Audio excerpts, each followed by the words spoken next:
Right. Good evening. Welcome to another live stream. And today we're going to be looking at a couple things. Um, First of all, this bullish wedge. And um, I'm hearing that there's a short squeeze this week. That's what I'm hearing. People are saying, I'm hearing, people are telling me that there is a short squeeze this week.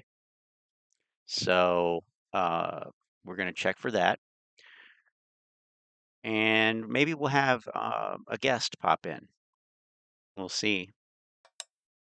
Maybe we'll have a guest. Let's see if I have this set up correctly in case there happens to be a guest. All right. Do we? Okay, that's good. All right. So, um, right. Well, we'll see. We'll see if there happens to be a guest. We'll find out. So, let's let's do this. Before we, well, actually, you know what? We're just going to jump right into video I have up here. So let's just jump straight into Ant's trades. We've been following his predictions, and well, anyway, let's see what he said an hour ago. What's going on, guys? Ants Trades back with another video. Very disgusting day. Not what we were looking for at all. Really? SPY took a pretty bad hit. AMC took a pretty bad hit. Um, it sounds like he's surprised by this. Spy took a bad hit. Really? You don't say. You don't say. Echo. Oh no. Oh no. Shit. Why do I have that? Uh, oh, what about now? Should be no echo now. Echo should be gone. The echo should be gone. Should be gone. Should be gone. Should be gone. Okay, thank you. Thanks, Manny. Okay, and looks like we lost one viewer because of the echo. Come back.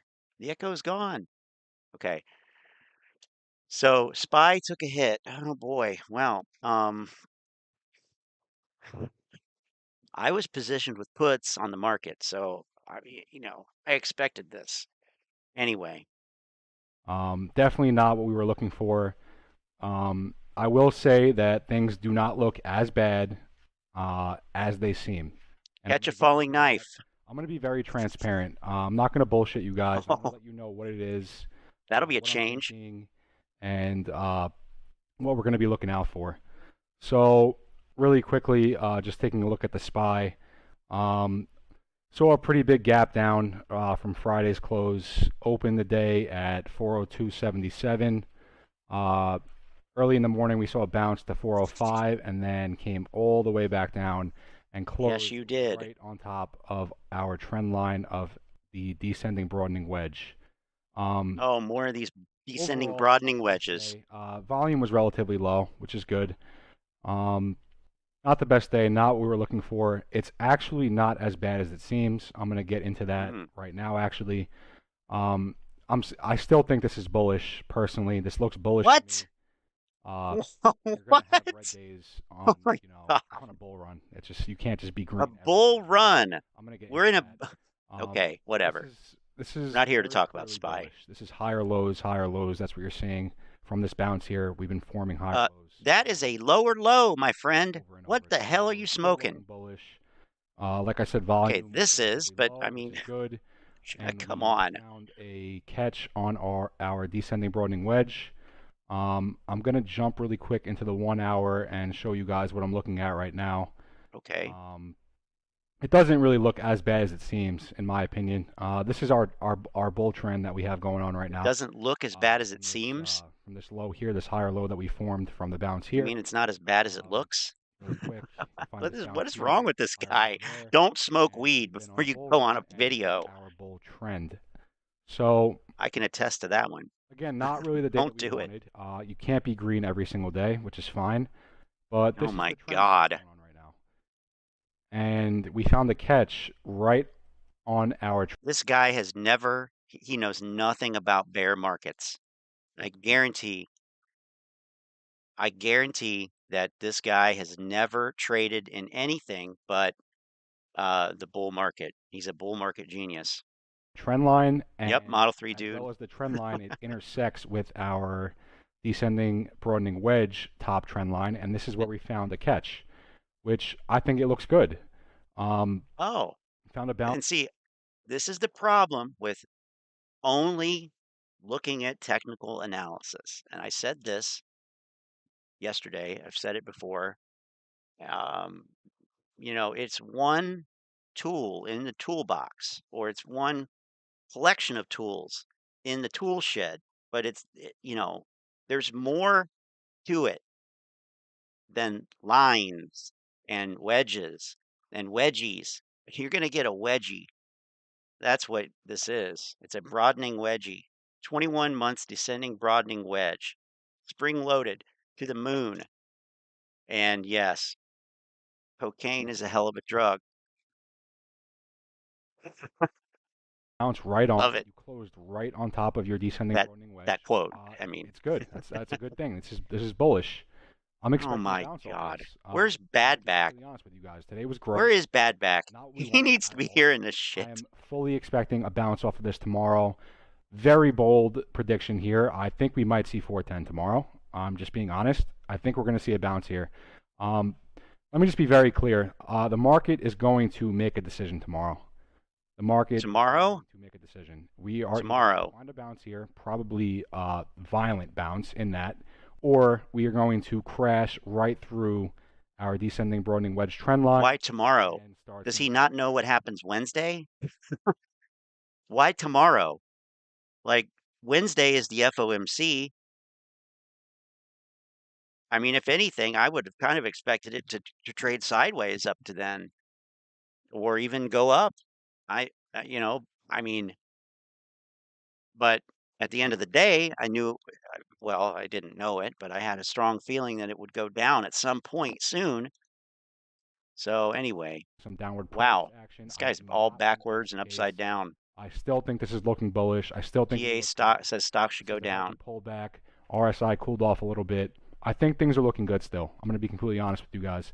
I'm going to jump back into the daily real Well, quick. okay, good. You're being honest. That's great. Thank you for your honesty, but you're wrong. your your honesty sucks. Um, just touch on the EMAs Man, again, which again, this is looking very bullish. Um, so here we what? go. That's Even looking bullish, with today being a my friend. hugely red day, this is the sixth day in a row closing over your 200 EMA. The 20 is sweeping Congratulations. up That means very, nothing. very close. We're probably 1 or 2 green days away from seeing a cross here. And right behind the 20 is going to be the 50. And that is the golden cross. Ay, If ay, we see ay. this 50 curl up here and cross this 200, this thing is going. Um, I still think it looks good. This is a healthy Okay. pullback. All right, we Bounced get it. right on top of the wedge. We I want got to our skip bullish. We ahead, found a but I bounce don't want to coming miss through. anything. I think it's still looking bullish. I'm just going to be completely honest with you guys. Things are still looking good. Higher lows, Okay, yeah, higher lows, higher great. lows. Again, volume was relatively low. That's good. Healthy pullback. Volume was relatively low. No, it was higher than yesterday. Volume today was higher than yesterday or last trading day. Last trading day was green. This trading day was red. That's incorrect. He's just objectively wrong on a lot of this. Wow. Still bullish. People listen to Still this bullish on guy? that. Where's Bad That's Back? pretty much it for the SPY. I think it looks good. I'm going to be honest. You can't be green every single day. It's not how the market works. You need Okay, to see he's a good repeating pullback. That was himself. a Come healthy on, pullback dude. that we Get into not something else. All really. right, here we go. All right, here we go. AMC. We can't be green every day. It's a healthy pullback. Still bullish. Be honest with you guys. It's looking good. Okay. At Man. first glance today, this was not really the day that I was looking for, and not the day that any of us were looking for. I Hmm. mentioned sub 5 bearish. We did come down to 495. Very, very slow day. Very, very slow day. It wasn't really looking good. We got the bounce that we needed, closed over $5. Still looking good. Still following the fractal. I'll pull it up really quickly again.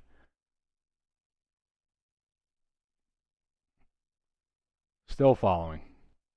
It never stopped following this whole time. We're still following.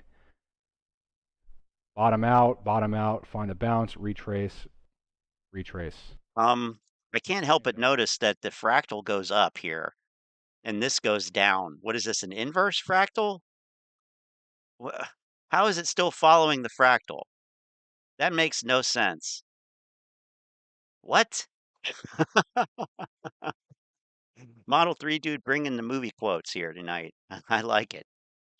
Tony, what's up, my friend? 10% is great for the apes. 10% on a $5 stock. Gotta love it. Well, we'll get there. Still following.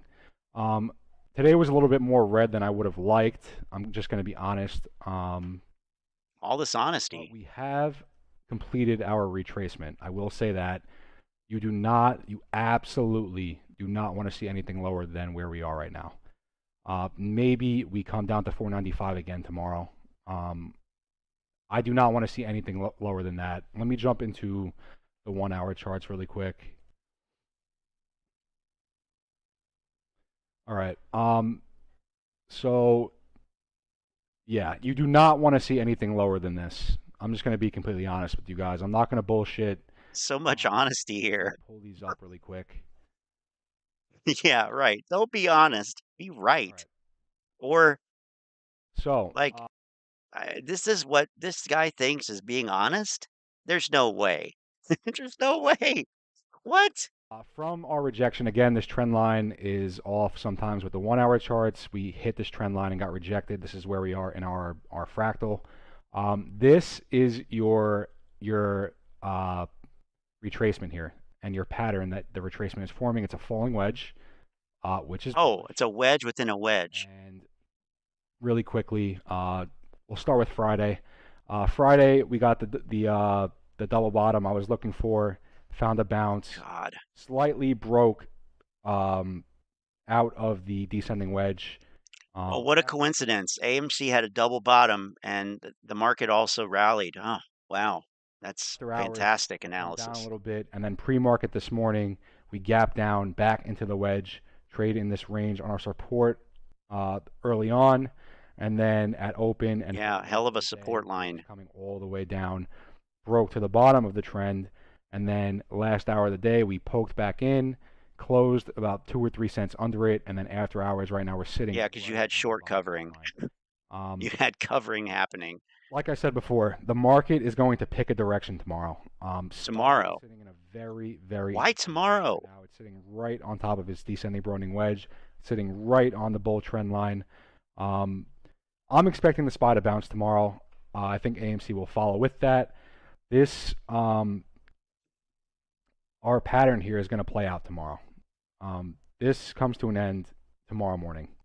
We Okay. are going to see a move I mean, tomorrow. the only thing that I've heard from this guy is, oh, this is going to happen tomorrow. And then it doesn't. And then he says, this is going to happen tomorrow. And then it doesn't. And he says, it's going to happen tomorrow. You can't keep saying it's going to happen tomorrow. This is free beer tomorrow territory that you're in here, that this guy's in. What in the heck? Waiting in the weeds for a rant. It's coming.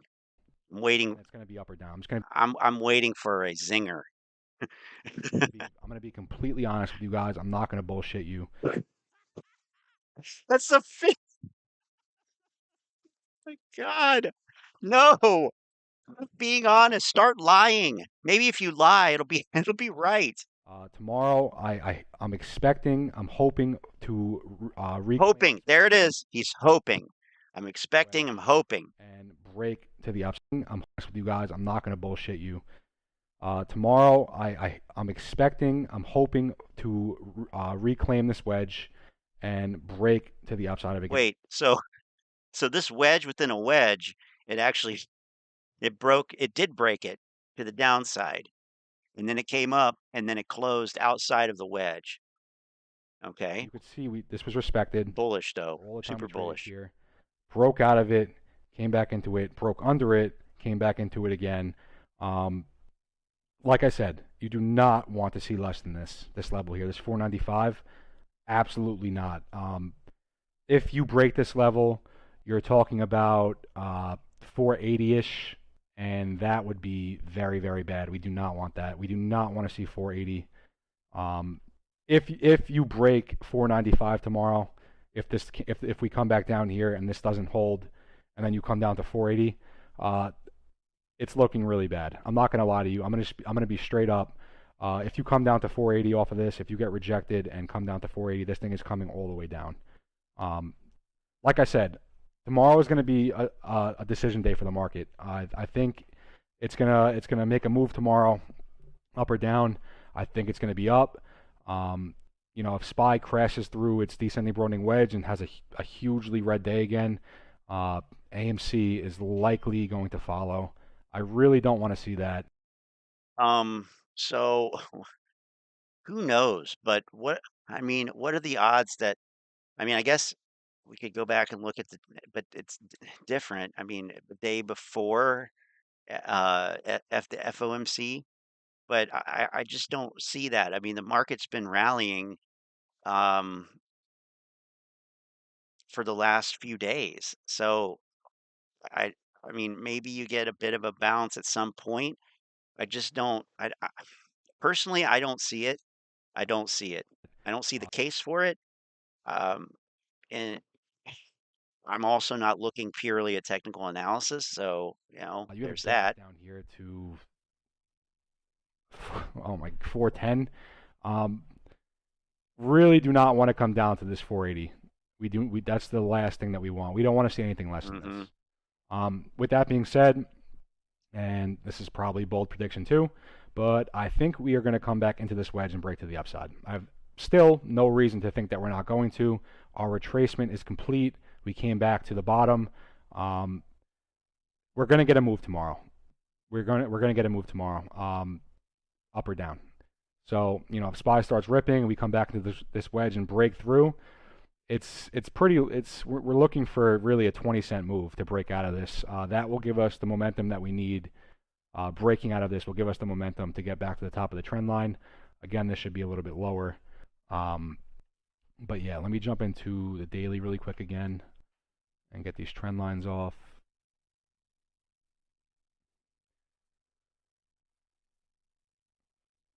This is as low as I want this to come. We do not want to come any lower than this. If we That's do, dangerously close. straight up, we're coming back down. I'm just gonna be honest. We don't we want to bounce here. We still have the W here. We want to bounce tomorrow. I'm just gonna be straight up with you guys. The trend line tomorrow, our macro wedge is at 565. Um, I still I still have no reason to By believe the way, that. what is a W pattern? Okay, okay, like double bottom? Is that what he means? I don't know. I just that it reminds me too much of I know you guys know what I'm thinking of here. Trey and the George W. Or but was that Matt Coles? I don't know. We're You not can't going to see a green comprehend. day tomorrow. Yeah, I mean, yeah, it's. I mean, again, technical analysis is not going to take that into consideration. So you got to look beyond that I got to be sometimes. honest. It's still following. But if It's still just following. be honest, it's still Um, no. God, I'm fully expecting a okay. green day tomorrow. I mean, look here. It doesn't follow it here. Like this is sideways, and then it goes up, and then it goes down. This comes down, it goes sideways, goes up. Like it doesn't match. Like this whole area right here, this goes up, way up here.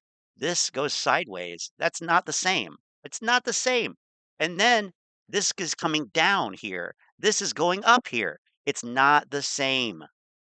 Stop saying it's following the pattern. It's not following the motherfucking pattern.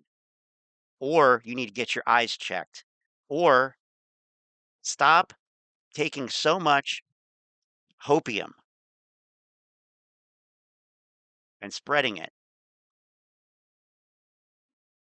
That's not the rant I yet. really don't know what else to say. You break this Don't level, say anything. you're Be coming back in. honest. We need to hold this level. If we see green tomorrow, that's probably going to You know push us what? That's towards a true, micro wedge. Manuel. That's true. Professional investors are wrong all the time. I remember um, the summer, fall-ish of 2021, I was watching a lot of interviews with Ken Griffin. I was trying to get inside the mind of Ken Griffin, try to understand why the apes hate him so much. Um, and I remember one of the things that he said was that his best traders are like 54% of the time, something like that. So yeah, it's absolutely true. And I mean, shit. And this is goes beyond trading and investing and stuff, all of this market gobbledygook. Like how often are people wrong in anything? And I'm a big believer in learning from mistakes and failure being good. It's a good thing to fail if you acknowledge it and strive to understand why you failed. And there's the story about Michael Jordan with the Nike commercial where he says how many shots he missed and all that stuff, and he says, he succeeded because he failed, and so I'm a big believer in that. Uh, Admitting when you're wrong and not having this stupid ego and just, continuing to say that you're being honest. Okay, well, yeah, you're being honest about your opinion, but if we're always honest about our opinions, it's not a question of honesty. It's a question of competence, really, and diligence and knowing what you know and knowing what you don't know. And I'm sorry, saying that this is the same pattern it's asinine. It doesn't make sense. Um, so yeah, people like this need to admit, hey, you know what? I was wrong. Hey, I was wrong, and I lost money on it. There's no shame in that. But the other half of it is for people who want to get better, you got to learn from that and not do it again. And these people are just doing it again and again and again and again. And it's like uh the definition of insanity, doing the same thing and expecting different results. I mean, I this is a great example of that. Those idiots chose one of the worst stocks as a first investment. Yeah, I mean, certainly if they came in after June of 2021, I mean, and and we know people like Astro and probably Trey. Now, GameStop was one of their first stocks that they traded, and I know that they took profits on it. I know that Astro took profits on his YOLO calls, and we know that Trey did too on AMC. Um, so yeah, but yeah, generally speaking, uh, not a good first stock, probably, because I mean, yeah, anybody can buy a stock, but when do you sell a stock? And that's one thing. I mean, I don't know about you guys, but I still have trouble knowing when to sell positions, to take profits. I'm trying to get better at that. So yeah, anybody can buy a stock, and it might be a good stock, it might be a bad stock.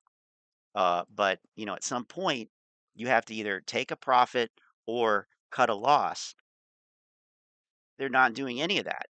They're just buying more and holding. Like, I guess the idea is we're going to buy all the shares, but like it's not like toilet paper. I keep like it's not like toilet paper. You're not going to buy up all the toilet paper and then gouge the price for toilet paper like people did in 2020. It doesn't work like that. This is We're not talking about physical product. Anyway, but yeah, I agree. They chose one of the worst stocks as a first investment, especially if it was in the second half of 2021 when they bought into it, especially then. Luckily, I got into call options in May. So it was like, I didn't know what was going on with it. I hadn't been following it. I heard about the GameStop thing. I said, okay, fine. I'll buy some calls. $40 strike calls. Hey, if it, yeah, lotto tickets, they were like, I don't know, 33 cents a piece or something. It was crazy. It was crazy. Anyway, In our retracement pattern that we got going on. If we get pushed out of that, that momentum will likely take us to the top of the wedge and break us out of that as okay. well. If you break 495 and start coming into like the 480 level, we're coming back down to the bottom of the wedge. So When he said those numbers, I thought he that's was that. talking about SPY for a minute there, but It's still we're, following. I mean, you could see it. nope. We don't want to come any lower than this though. So that is pretty much my take on that. Today was such an ugly day. I'm not going to lie, miserable. I was very unhappy I today. thought it was fantastic. Um, Had a great day really, just looking at where the SPY is though, for the most part. the move does make sense, especially if the SPY is about to see a huge bounce, and that could pull us up as well. Today could have also been the algo hunting stop I losses, mean, the reality preparing is, for a let me say this, the reality is most people suck at trading. I mean, there's a figure 90% or 95% of retail traders lose money or people trying to day trade and all that stuff. And for me, that was the catalyst to like, okay, to get like to not to be that. And I don't like to usually think about what I don't want to be because I think it's a distraction. But, that's always kind of, well, at least it was when I was kind of getting a little bit getting started. I knew that. I knew that it was hard and I didn't want to be a statistic. So I worked hard not to be. But I mean, we're seeing I mean, the subset okay, the subset of the population that trades stocks. So that's already a subset of 330 million or whatever it is. And then you can cut that down even further to, okay, how many of these people are actually profitable, or you could cut it down to like AMC investors and then what percentage. And like chances are, and I mean, I don't know if I've ever really thought about this before, but chances are all of these people suck at trading. Like, just the odds are in the favor of them not being good, not being profitable. What are the odds? I mean, that's what I'm saying. What are the odds that the good ones would actually take the time to talk about this stuff? I know of a couple, not on AMC, but just in general, um, people like Maverick of Wall Street, Ira Epstein and people on Bloomberg and stuff like that. But as far as like regular people, amateurs, I mean, I'd say the odds are that, these YouTubers are not profitable traders. So, I mean, and it's not hard to see why. I mean, with what all that this guy has said in this video, so much of it just, in my opinion, completely off base. I- how can he be profitable? Thinking every day that it's going to break out of this wedge, and every day it doesn't. Thinking that the pattern is the same when it's not the same. It's never the same. It might rhyme, but it's not the same. It's not a word for word copy. It doesn't even follow the same sentence structure. I just, it's amazing. Beating the market consistently is hard. Holding a stock during a 3,000% gain and expecting the stock to increase back to all-time highs during dilution is nearly impossible. Yeah, I mean, I would say that it probably is impossible. I mean, like, and you mentioned dilution, we have that, but also everything that's going on in the economy. The fact that people are paying so much more for food, for example, rent, stuff like that. The macroeconomic environment, like that, everybody had all this extra free money in 2021, 2020 and 2021, 2021 mostly. You can't deny that that is a monumental change from where we are now and the trajectory of where things are now. That to me, when you couple what what you said about dilution, and the overall economic picture and health of the retail investor in this economy, it's absurd to think that it would. It's absolutely absurd. I mean, Wall Street isn't doing what they did in 2021. So, as much as the apes don't want to hear this, you wouldn't have been where you wouldn't have gotten to where you were without Wall Street. So, Wall Street's not doing the same stuff anymore. You're not going to get back there. You're just not. It's not going to happen.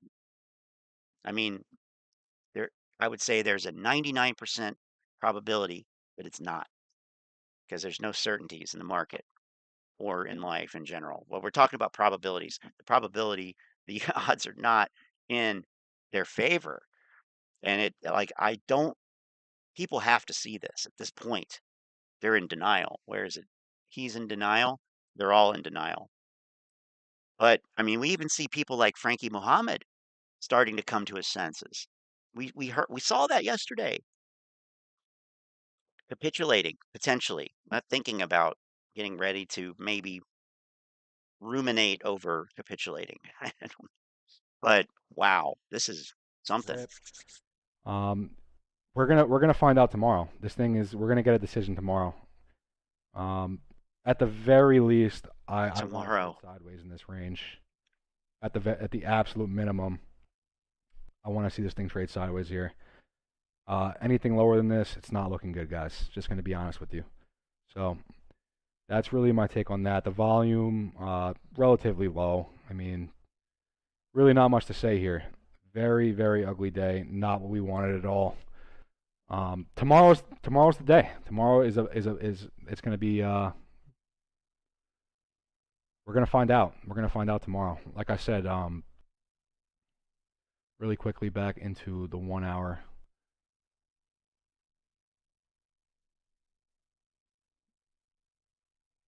I mean, this is what we got. You know, this is our rejection off the wedge here, and we're just bouncing back and forth. You know, double bottom here, breakout. After hours come down, pre-market gap down back into the wedge, and then all the way back to the bottom through. Found a bounce here, and then bounced back up into the. We're pretty much back into the wedge now after hours. And this descending wedge is coming to an end tomorrow. So. At the bare minimum, I want us to be in this wedge trading, bouncing off the top and bottom side of the wedge tomorrow. At the bare minimum, if we break this again, if we break this level, I want to make this very clear. If we break this 495 and come down to 480s, this thing is coming all the way back down. I'm fully expecting a bounce tomorrow. I have no reason not to expect a bounce tomorrow. The bars pattern has been following for over a year. Legitimately, over a year.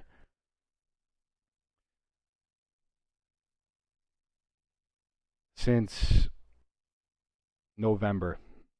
End of November 21 until today. Bars pattern has been following perfectly. Today might have just been a psychological day for the algo. You know, hunting stop losses, trying to shake out any last paper hands that it can. Come Straight on. up, if we break this level, we're coming down.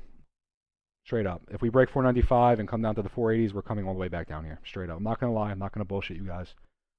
We really want to see a bounce tomorrow. Really, really I'm want to so see a bounce glad he's not tomorrow. bullshitting us. That's all I have to say. I'm not going to drag this video out. I'm just giving you my Well, take on everything. I congratulations, you still did. think we are looking good. We're going to find out tomorrow. Tomorrow is the day we're going to find out. So Okay. that's really all I have to say about that. Okay, Forrest Gump. Yeah, not going to lie. Pretty nervous for tomorrow. I will not lie to you. We'll just have to wait and see. We closed over Yeah, 5. it's It's a wait great. and see thing. Yeah. We're at the end of our wedge from the retracement, so we're going to see a move tomorrow. And like I said before, the SPY is in a very interesting place as well. And that is What? really it for this video. Okay. So heads up, things were not great today, God. but it's still Okay. tracking. Uh, SPY healthy pullback, found the bounce off its bull trend, found the bounce off the top of the wedge. Drag it out. Repeat yourself again. All right. So here's a calculator. This is a calculator. Everybody's seen one of these. What is this number? 4 cents. 4.2 cents. What is this? What is this number? What does this represent? 4 cents. Well, let's look at the history here. I did 503, which is currently the price of AMC according to the after hours price. Although, yeah, 503. There it is, 503. 503. Well, sorry, you can't see that because I have the calculator over it. 503, right? 503. 503 times 3.09. That's 309%. Gives you $15.54. Okay. That is a yearly cost to borrow for one share because interest rates are expressed in yearly terms. So 309% per year, like in annual percentage rate, annual percentage yield, that kind of thing. So we gotta convert that to a daily number, a daily figure. So 1554.27 divided by 365 days per year.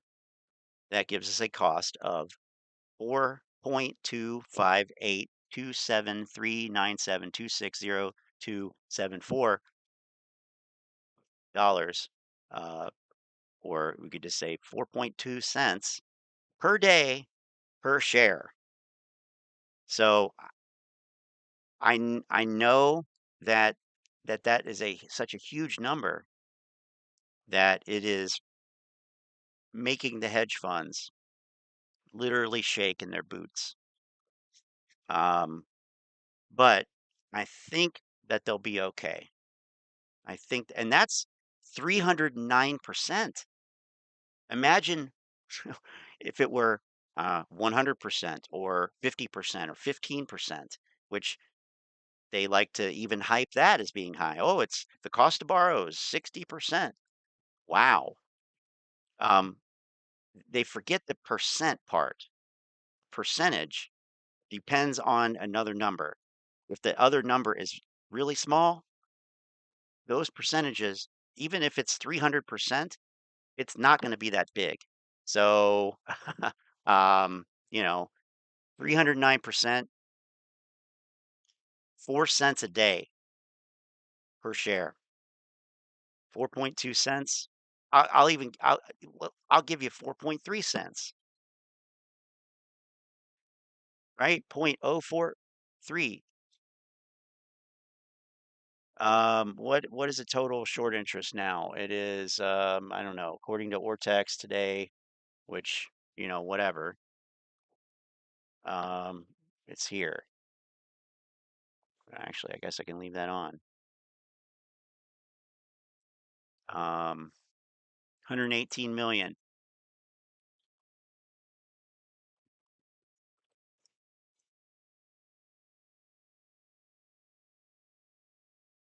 Oh, what am I doing?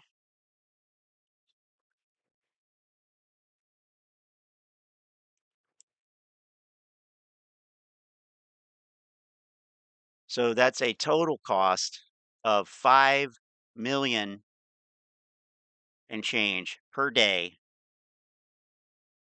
for all the shares, and they're not all lent at that rate. They're not all paying that. Um, yeah, again, I don't think that that is that's nothing to these hedge. I mean, if you think 5 million, I know that the apes don't think $5 million is a lot because when these institutions get fined 5 million, 10 million, 20 million, whatever it is, 6 million, they bitch about it being so small that it doesn't affect them. So don't even. 5 million is nothing. And that's the whole thing. It's not one institution. That's the complete, that's if it were at this rate, and it's not all at this rate. So, I mean, cost to borrow is negligible, even at 300%. Sorry to say. Frankie made a video. He's not diamond handing anymore. He's paper handing now. He's done losing. Chuck, how you doing, my friend? Like the Bengals logo there. I can't figure out, do they actually believe this, or is it they're so red they try to keep people from selling so they can get some losses back? It's hard to say. Yeah, yep. See, this is what it all is. Well, evidence, we've 80 and 90 million days of buying action and stock went down. Stock, there's your evidence, unnatural price action. No, I've been over how stocks move, how prices change. Uh, in buying 20 shares is not going to change the price. Sorry. 80 million days worth of trading. Yeah, how many days would that be? 80 million? Let's bring the calculator back. How many years is that?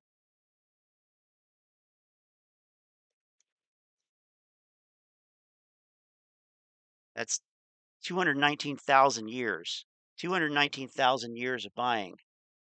And it's if it were 219,000 years of buying and the price didn't go up, then maybe you'd have something.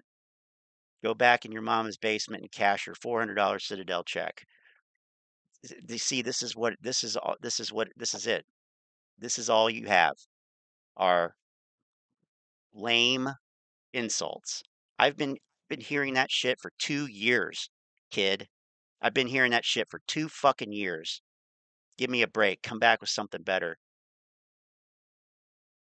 Like maybe some facts or something. I don't know. Romanian, how you doing? Good evening.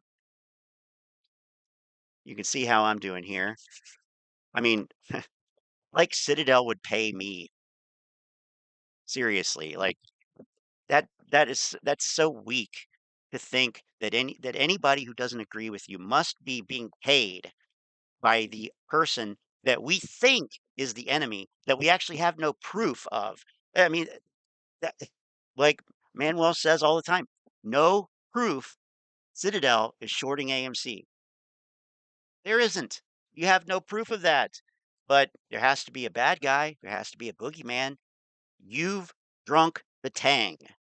You drank the tang.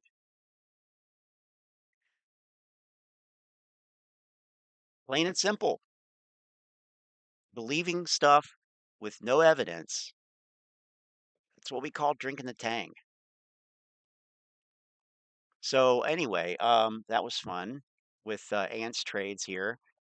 What do the comments say? I'm just going to keep it real with you guys. My theory is solid. Oh, this is trying to convince yourself. My theory is solid. Today looked horrible. We need a bounce tomorrow, plain and simple. I don't think so. I don't think your theory is solid. I'm just going to say I don't think so.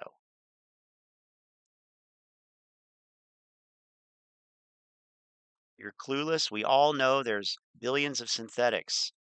Just another fucking shill. Phil, do you understand what a shill is? Do you understand what a shill is? You've got some shills. Yeah, not me. Here's your shills, friend. Here's your shills. And we all know there's billions of synthetics, yet nobody can actually prove it. And you have to come in. You know what? You know what gives it away? You know what gives it away? The fact that this is all you have. This right here. Because if you had any facts, you would lay them out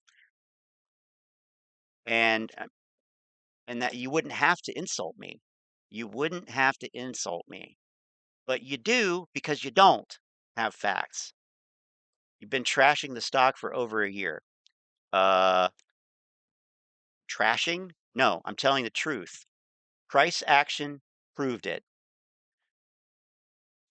Um, No, it didn't. You aren't showing facts. Well, you aren't using your brain. You aren't using your brain. Okay. And why only 1,000 subs? Uh, Probably because when you search for AMC on YouTube, this is what comes up. All of this. This is all that comes up. I've been fighting against this for 2 years now to get something else to come up in these search results because it's unfair. It is unfair. That's why I'm doing this because your head has been polluted with all of this crap because this is all that YouTube is giving you. And basically my own narrative. Um, I'm not telling anybody to believe anything. I I don't care what anybody does with any of their investments or gambles in this case. But don't you think, I mean, no, no, you don't think. You think you're right and everybody else is wrong. Um, you know, have a couple minutes to think about I'm not here to be insulted and I'm not here, to answer the same questions that I've been answering and talk about the same bullshit, unsubstantiated nonsense that I've been talking about for the last year and a half, 2 years. You know, you think that you're going to convince anybody of anything when you say shit like, "Oh, stay in your mom's basement and cash your check from Citadel." You think that, I mean, what? That is the weakest fucking lamest fucking posturing I've ever seen. Like that is childish as fuck. You're shorting AMC. No, Bonnie, I'm not. I'm not shorting AMC. But it doesn't matter. Why would it matter? The objective of being in the stock market, last time I checked, was to make money. And you can say that you're on some moral crusade or you're trying to save companies or make things fair. The market doesn't give a fuck about that. And that's the truth. I'm going to keep it real with you guys. I'm going to be honest. I'm going to be honest with you guys. The market doesn't give a fuck. Fair, not fair, you lose money, you make money, the market doesn't care. That's the reality. So if you are in the market, you better be in the market to make money. Otherwise, you're going to get fucking steamrolled. And that's what's happening. If you don't like the stock, why do you spend so much time talking about it? I'm starting to ask myself that question more and more. But it's not about AMC. That's the thing. That's the thing here that I wish the apes, I don't care if anybody cares. At the end of the day, I don't care. Bonnie, go lose all your money. I don't care. Some people are going to. Is it going to be you? Maybe. Who knows? It's about AMC grifters. Thank you, Chris. It's about these guys, all these clowns. Look, he's even looks like, well, I guess it's Gary Gensler. Never mind. It's about all these guys, like this video that we just watched by Ants Trades, where he's saying all of this nonsense. He said the SPY looks bullish. He said tomorrow there's going to be a decision. He's looking at the chart and the chart alone, and that's disingenuous to say things like that because there are other ways of looking at it. There are other opinions. This is not a foregone conclusion. It never has been a foregone conclusion. And the reality is AMC had a squeeze. It went from $2 to $72. That's a 36x move. That's not going to happen again. It never happens again like that. Look at any stock, any of these stocks. It just doesn't work like that. It can't work like that. It's not possible. Um, but the stock does not care if you like it or not. That's a good point. But getting back to this about being about the grifters. Um, yes, it is about these grifters. It's always been about fact checking, calling people out who are providing misinformation on a daily basis, a daily basis. And guess what? Tony nailed it. Everyone is making money except the apes. And guess what these guys are doing? They're making money promoting misinformation, lies. They're frauds, and they're making money by selling essentially all of this hope and uh, you know this alternate reality where AMC didn't squeeze yet, and somehow there's going to be a massive short squeeze. It, it's disingenuous, and they're making money off of it. They don't want it to squeeze. Think about that. If AMC squeezes, if it happened to actually have a short squeeze, these guys they would lament that day. They want this to continue dragging out. They want people to keep holding on so that they can keep getting views and making money off of their channels. Period. Period. And some people are more suited to it than others because Trey is not. Others have pivoted to other things like Matt Coles, Lou, whoever else. People like New York Angelo. This is the bottom of the barrel. The bottom of the barrel right here. What we have left now at this point is the bottom of the barrel. And you have all these new people coming in because they figured it out. No, they didn't figure out the stock. They figured out that they can lie about the stock and make a lot of money. They can get almost 2,000 views on a video in 2 hours if they sit there and lie and make ridiculous statements that are not substantiated by any facts. That's what they figured out. They didn't figure out shit about stock market. AMC, the big fundamentalists. What does that mean? I don't know, but I can't stand that guy at all. I can stand nothing about him. Not even the Cincinnati hat at this point. Um, Romanian had a question. Ask. Go ahead. You don't have to ask a question. Apes have no idea how to make money, just lose money. Het Rock Miner. What's up, man? Lou also has a criminal record. He does. Yes, he's a convicted fraudster. A convicted fraudster. And yes, good people have literally lost everything because they believed guys like Trey. That to me, God, I mean, that's ridiculous. That's ridiculous because they listen to some guy on and I get it. I'm another guy on YouTube, a nobody on YouTube. I understand. I have 1,000 subscribers, and I'm very grateful for all of them. Um, Trey had 300,000 subscribers, and he sat there and lied to them every day,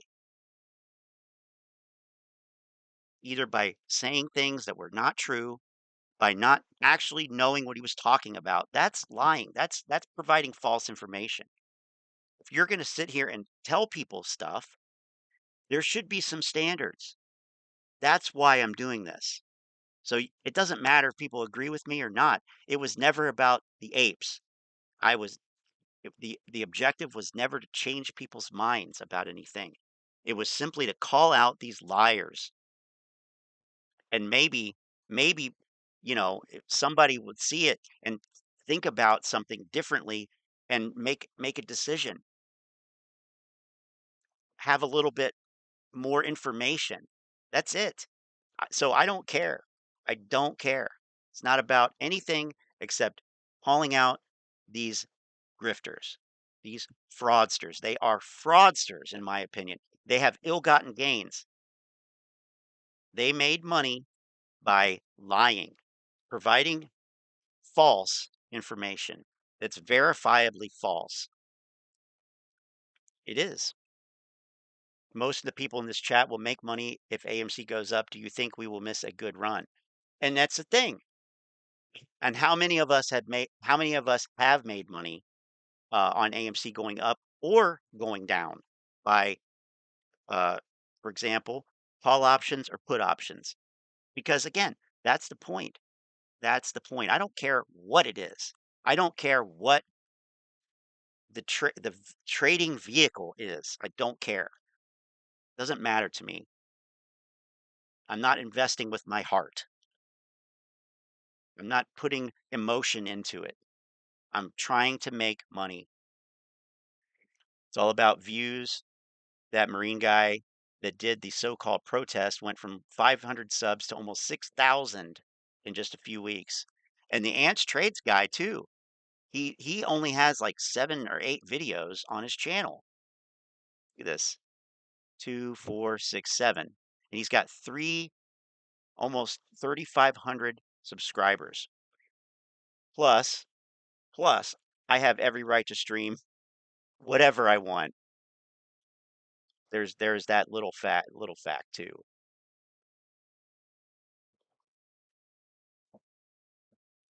Matt destroyed Boss. He absolutely did. I've never heard Matt Coles make so much sense before, but clearly he does. And that what does that tell you? It tells you that he's a grifter. But basically, I mean, unless he just realized this shit, like, but no, the way he understands, he gets it. He gets it. But he also knows, he also gets the other thing, which is if I talk about it this way, people will, if if you build the this hopium, then people will come and they will eat it up. It's this need for positive vibe generation that gets them in trouble with these grifters. I remember Trey slapping his background around. That was entertaining. Trey, you mean Dwayne? You talking about Dwayne? Chris? I think Chris is talking about Dwayne. Oh dear. Remember when he had the cat? He got a cat because, AMC is not a dead cat. It's not a dead cat bounce. So he got a cat, and then for a while, the cat was in every video at the beginning. It was his little gimmick to get people, emotions, and it's just like they have all these tricks that I mean, it's despicable. All right, I found Morant's rants from your live. You guys seem to both agree about AMC, so why do you guys hate each other? That's a good question. That's honestly, you're gonna have to ask him that question. You're gonna have to ask him. Um, but basically, myself and a couple other people, subscribers here, fact checked some of the things that he was saying. And, he didn't like that. Basically, I mean, as far as I can tell, uh, you know, that's why. And, I'll be the first to admit I'm not right about everything, but not, I, I try to only talk about things that I have researched that I do know that can be supported by facts. If I'm not sure of it, or if I don't know, I'll either look it up, or we won't talk about it.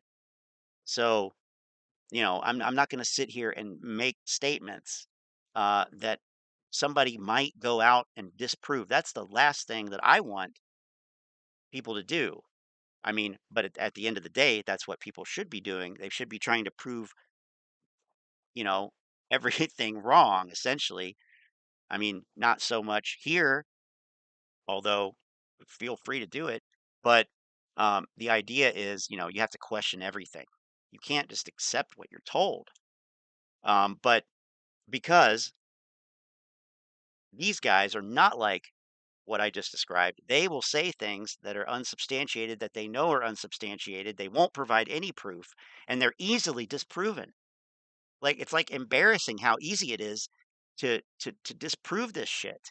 It debunks itself. That's what I say. So, you know, um, as far as I'm concerned, plus there's the whole GameStop thing, which I mean, let me just say this. The only thing that's more ridiculous than being an AMC zealot, the only thing that maybe not the only thing, but one of very few things that are more ridiculous and silly than being a zealot for AMC is being a zealot for GameStop, plain and simple. So I don't respect that, and I don't.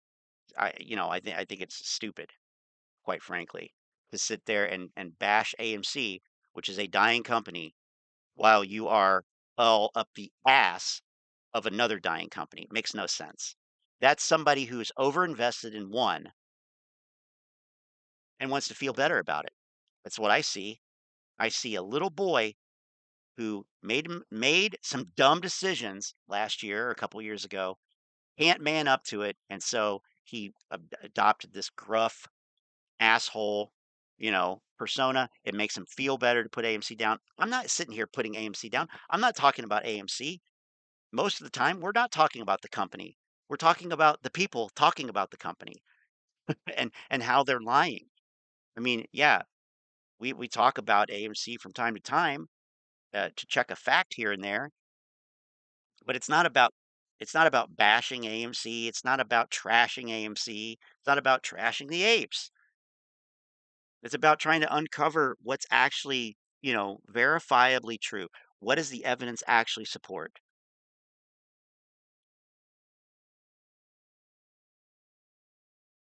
Um, some of these guys have thousands of shares right now. They could be selling covered calls. They could be. They could definitely be covered calls, selling covered calls. Um, Especially when the hopium kicks it back up like it kind of has recently. Um, let's see. So Romanian, you know, I didn't come here to like make allies with anybody. I did suggest, and he dramatized it because I said in a comment, "Hey, why don't we do a stream together?" This was a couple months ago before before the fact checking, and I don't even remember what the fact checking was. It was I forget. I know one thing was short volume, but I forget what the other thing was. I don't even remember. It doesn't because it doesn't matter. Like to me, it just doesn't matter. Um, but before all that, I said, hey, why do we seem to be in sync? Why don't we do a live stream together? I don't know if you ever responded to it. And then later, of course, after he started hating me because of his ego, I'm guessing. He said, "Oh, well, he was all up my ass a couple weeks ago, and now they just sit there and trash me." Like, no, we weren't up your ass. Nobody is up your fucking ass. Nobody wants to be up your ass. On this channel, we're more realistic. We deal with facts, not I believe it's going to happen. Yep. I mean, and you know, let me say this too, because Tony's right. We deal with the facts. What can we actually prove? And not even just about AMC, about the market in general. So when people sit there and say things like um, FTDs, all these FTDs are naked shorts. Well, that's not what the deal is. I mean, that's not how FTDs are defined by anybody. That's not what the SEC says. It's not what FINRA says. That's not what anything says. So what are the details of the market? Because that's some another aspect of what these guys are talking about. They're trying to say that, the market's fraudulent and all this stuff. And you know what? Maybe it is, but based on what we have, the data that we can see and the overall structure, I mean, I, it doesn't indicate that. So things like that, um, market mechanics, etc. No problem. I guess thanks for asking. But at this point, it's a non-issue. Um, I'm not interested in having cat fights. I'm not interested in getting involved in drama. So, you know, as far as I'm concerned, uh, I just gloss over it and go right past it to the next thing. This doesn't matter to me. Besides, that's the best way to deal with a narcissist, right? Don't give them what they want because that's what they want is what they want. And if you don't give them that, what else can they do? They just leave, which is what happens. They just leave.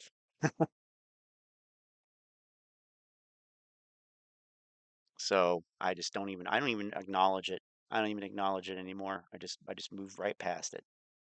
I'll highlight a comment, but I won't, well, I'll highlight comments talking about other people, but I don't even bother. It doesn't matter to me. So anyway, um, that's that. Ants trades. Um, oh, whoops.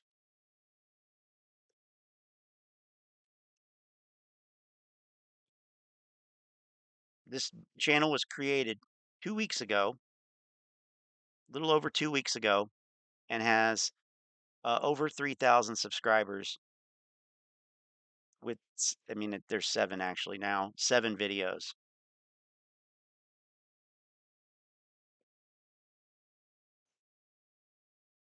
I mean, it sounds like I'm jealous, but I could care less. I don't care. Like I don't do this for money.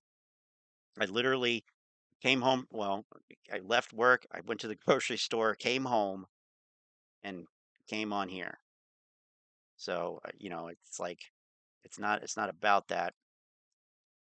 I don't know what it's about, what it is about for these guys, but man, I thought that was video views at first. I was like 3.7 million, really?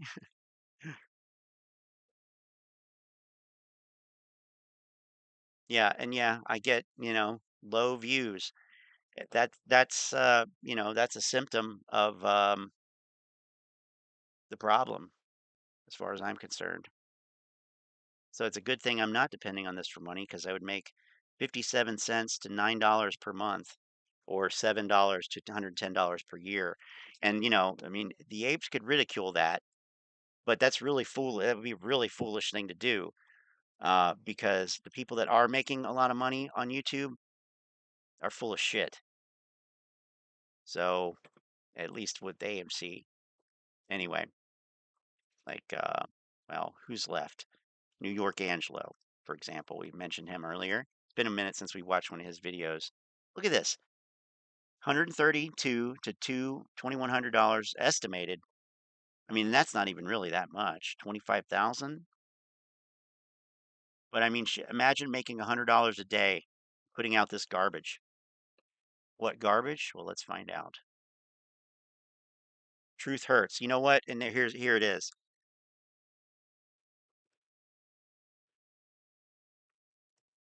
I don't know if I got this quote exactly right, so I'm not going to put it into quotation marks. But there it is. I don't think you're going to find it Romanian. I think it was taken down or made private, but man, he could tell you. I know he posted it over in our Telegram group. So if you're a member there, you could see it. Oh, stock retail. This is the guy who claims to be sticking to facts, but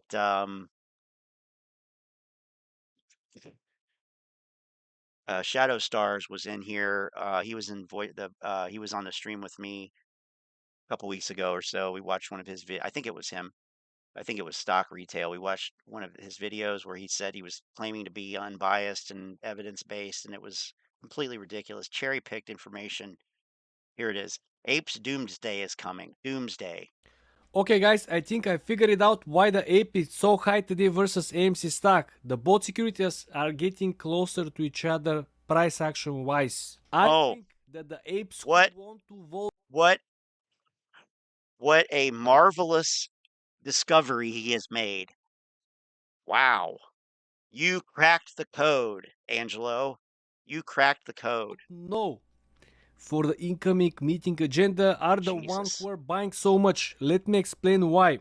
As you can see over here on Nasdaq, I shared with you this maybe a week ago, but from all the institutions, from Ape, investment ownership, they only own 0.13%. This means that the majority of the apes are currently owned from individual investors. The main question is how these individual investors will vote. Why? All right, perfect example right here. Where's Shadow Stars at?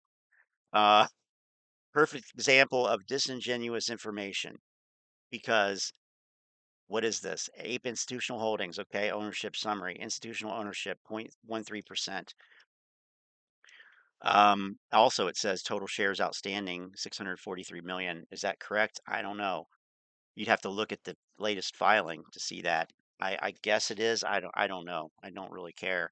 It's not my bag. That's Shadow Stars. But what I can tell you is that um, how do we know what institutions own or hold? Well, they report it. They report it. When do they report it? So these are the things that he's not going to tell you. I guarantee you he's not going to tell you this. I mean, we could watch the rest of the video and we don't even need to because he's already moving on to something else. But he's said here, I shared with you this maybe a week ago. he shared it a week ago, first of all, too. So that's even that helps him even less.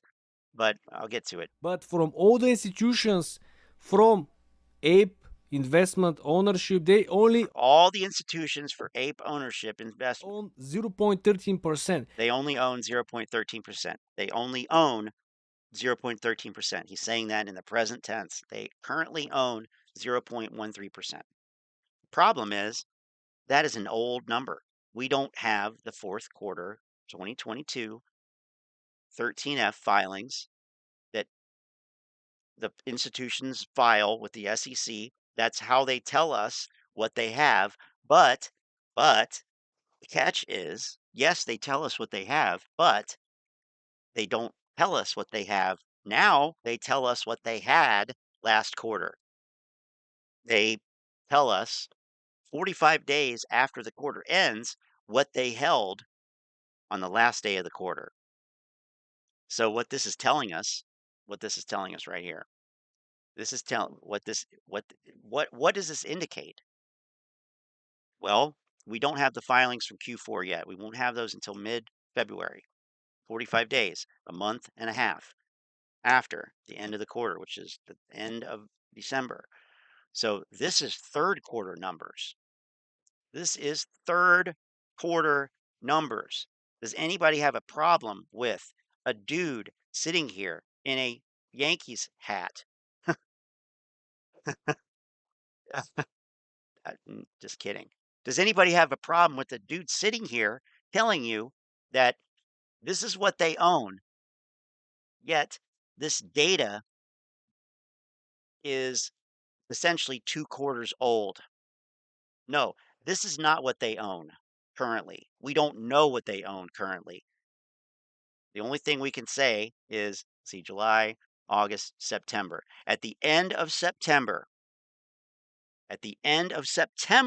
they had 0.13%.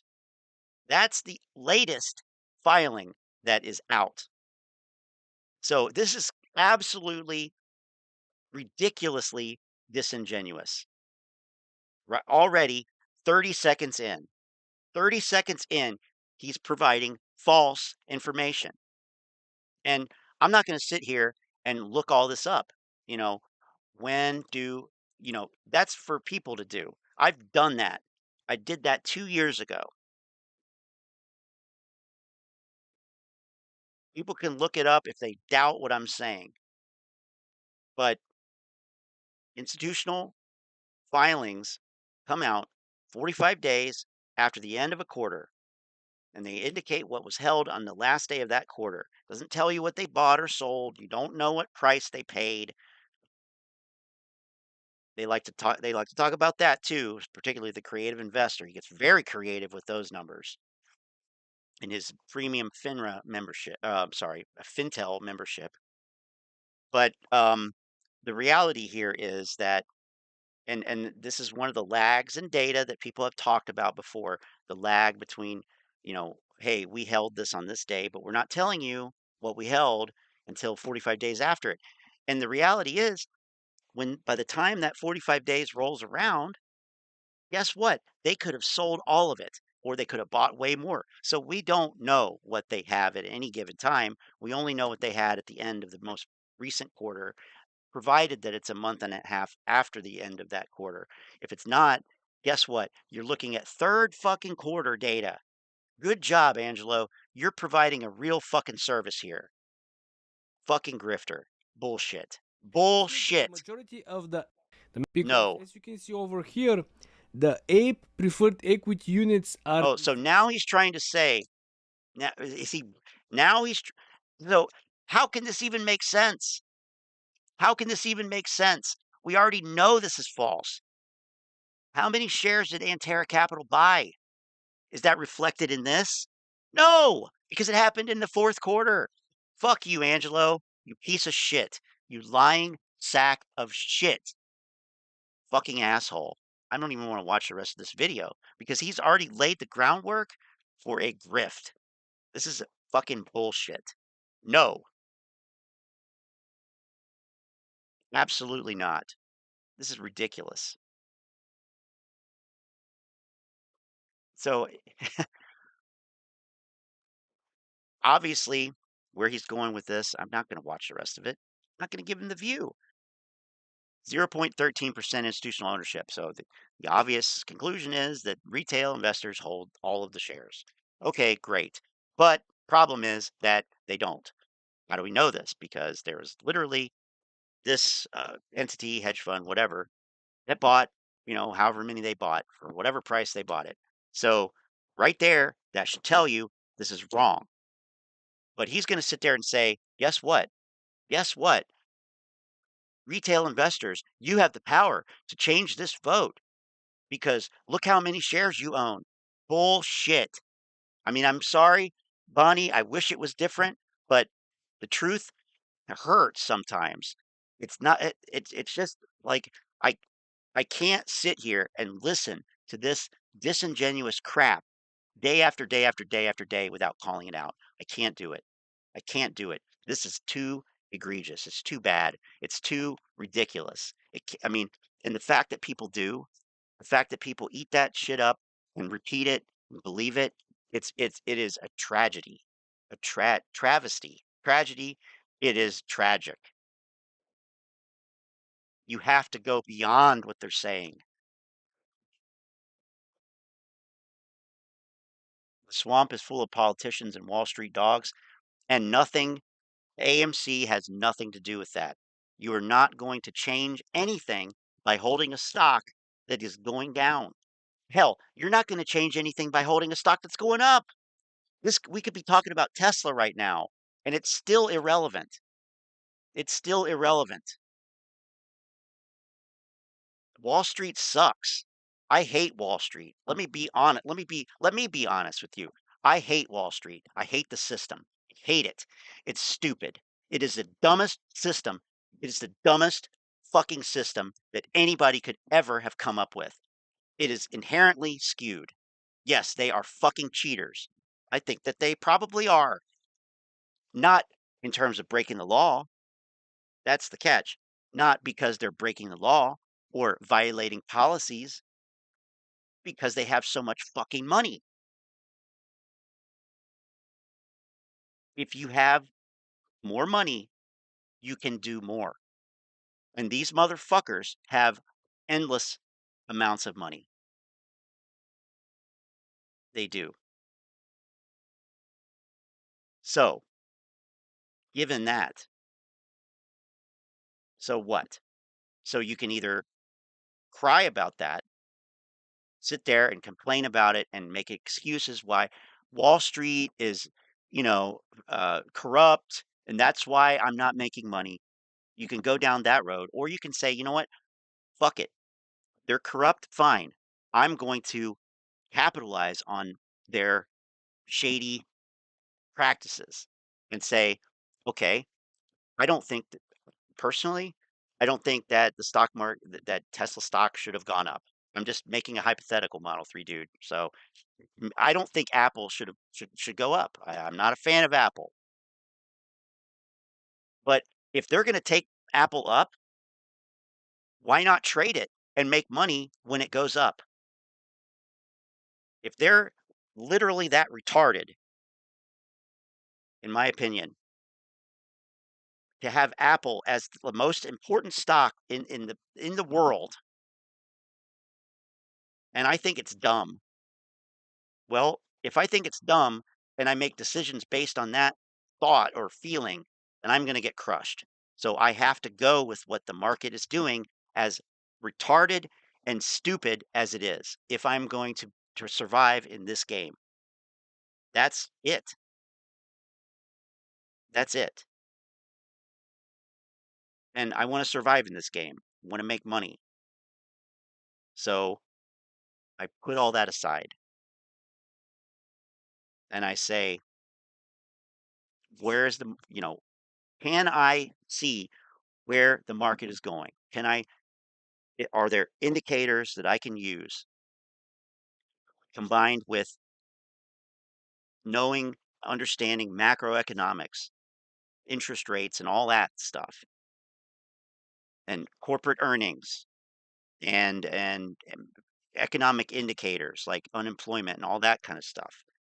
Can I put all that together and come up with a reasonable picture of what's going on and what I think Wall Street is going to do, or what it appears? Can I identify what they are doing enough to piggyback on that and make a few bucks here and there? That's it. I mean, that's how I've managed to stay afloat throughout this whole thing.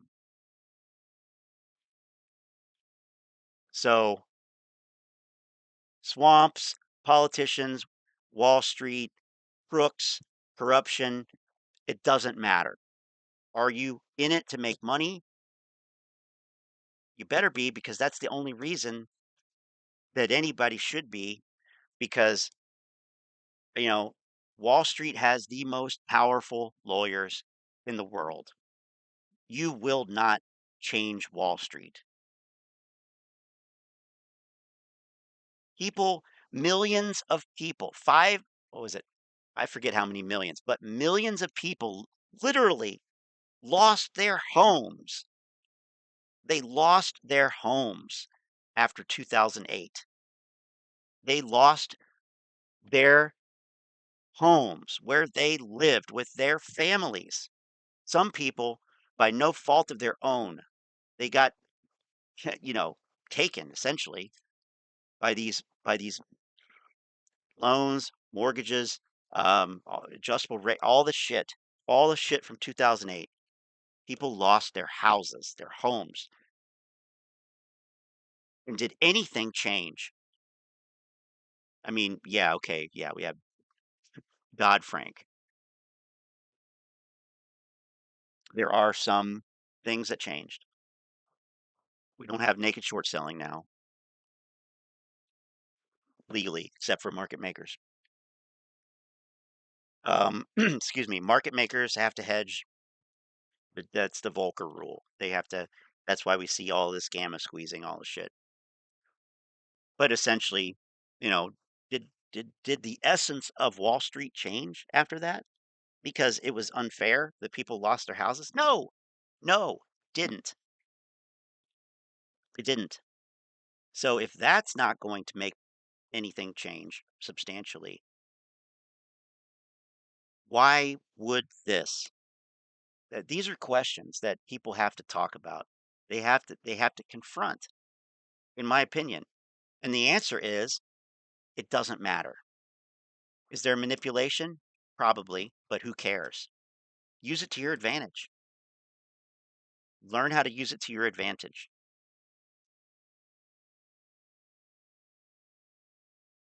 because,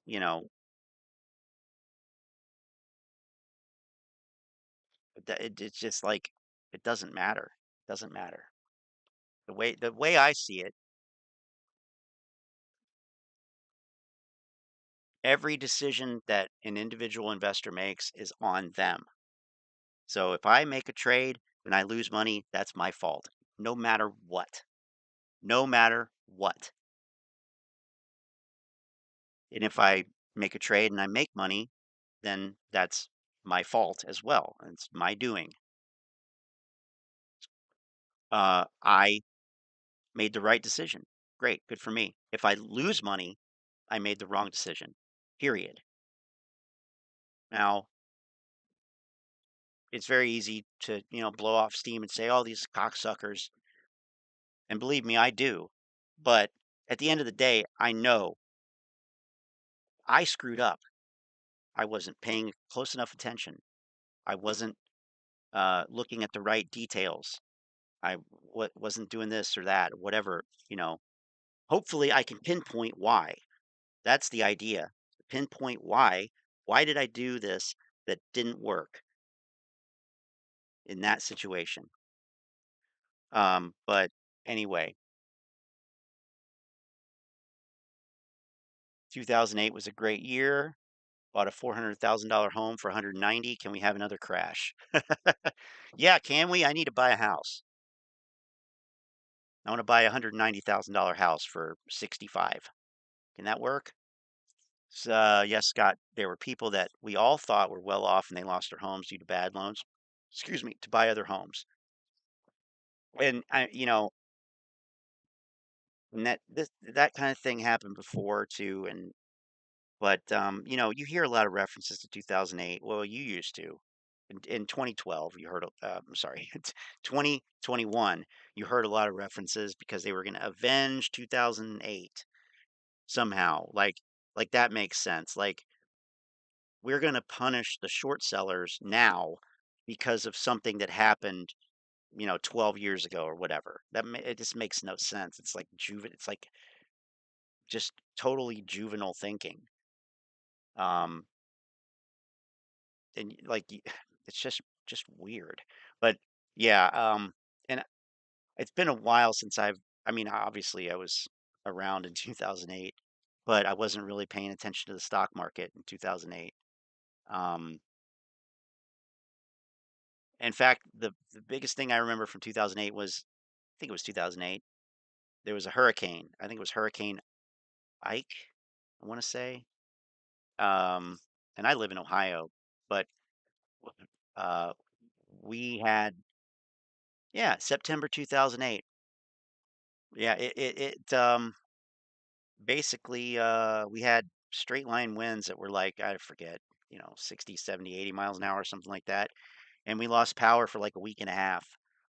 That's the thing I remember from 2008 the most, and just working, trying to make it. But camping basically in my house, in 2008 with no power, making coffee on the campfire and whatnot, and using my ham radio to find which gas stations had gas. That was fun. Anyway, um, it's not for the stock market is tough. There's no other way to say it. To think that you can come in with no experience and like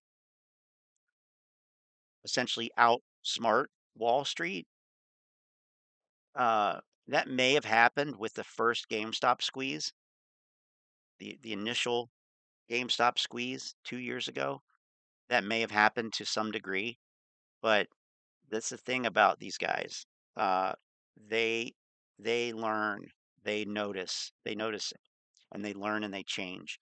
So, especially with all of this stuff out in the public, it's just not, you know, there's no way that this would happen. There's just no way. Whatever the apes think they're doing, Wall Street is 3, 4 steps ahead.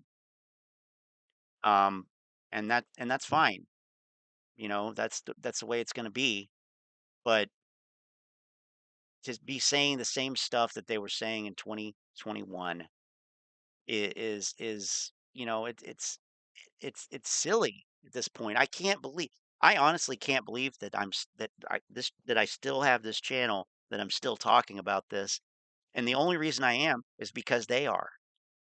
Like, if they all went away, I'd have to switch it up to something else.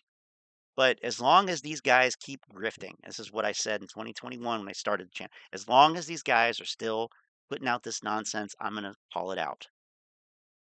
And people can listen to it or not listen to it, or they can go, look at what I say and find the underlying facts that support it. And I used to provide it, but I don't have time now. I used to make actual videos. Those were the days when it wasn't working. That's really the catalyst for me. I was unemployed for a year and a half.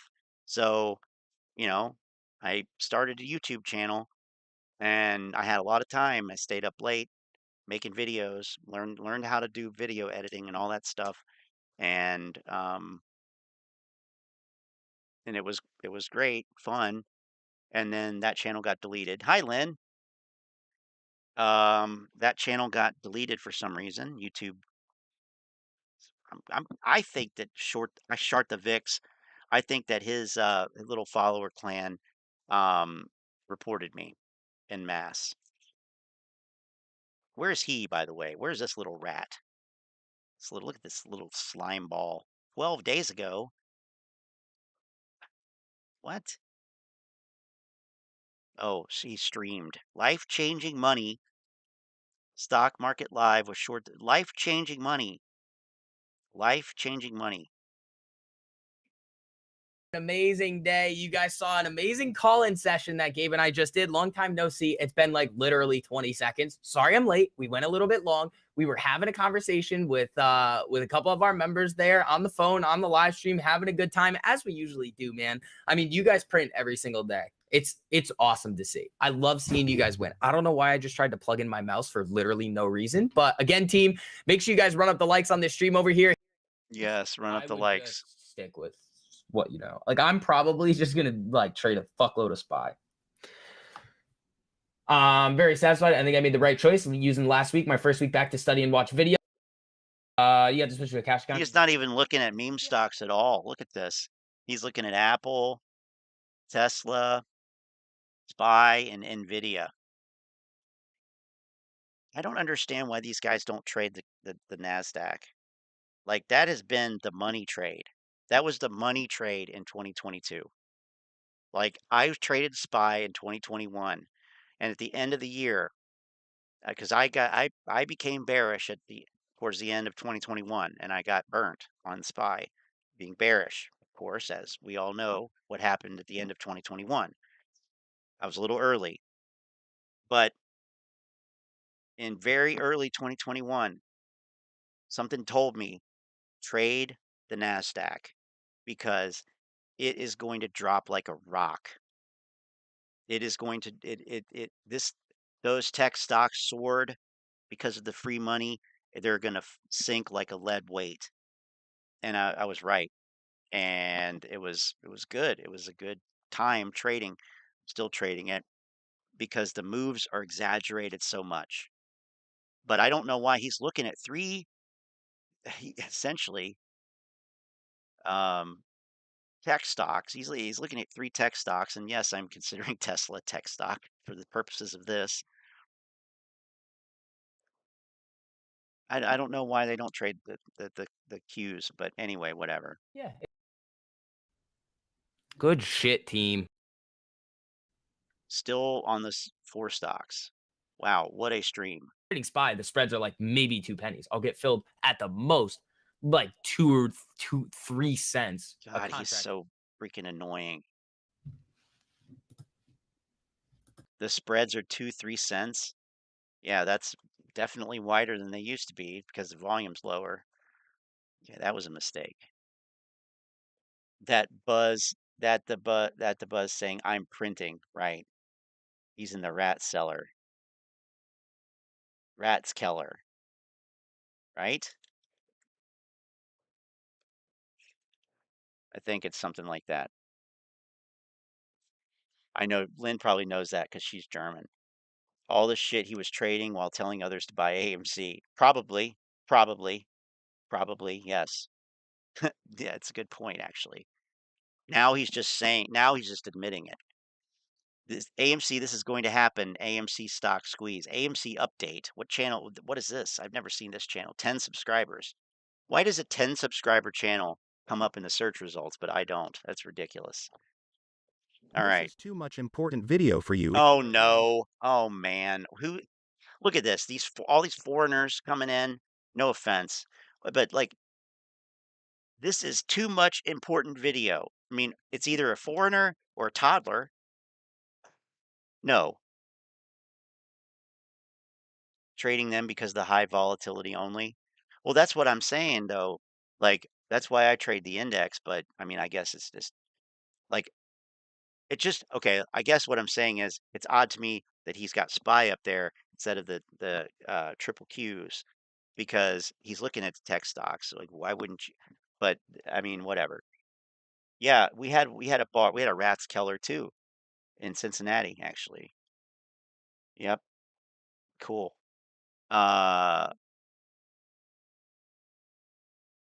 So let's look at one of Lou's videos with the whiteboard. Lou's now a whiteboard guy.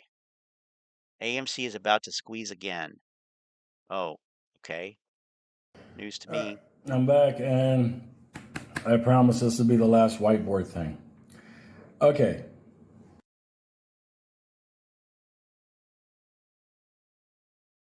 Okay, well, I guess that is more recent. Get out of here. You got AMC. Somebody said, well, dude, all they got to do is stay in business until the hedges can't cover no more. All right. Big D, little d. All right, let me explain this because trust me, I was the one that introduced you people to these guys. So let me tell you how this goes. It started in 2021. 2022, right in the middle, man, it got bad, whatever. Now we're in 2023.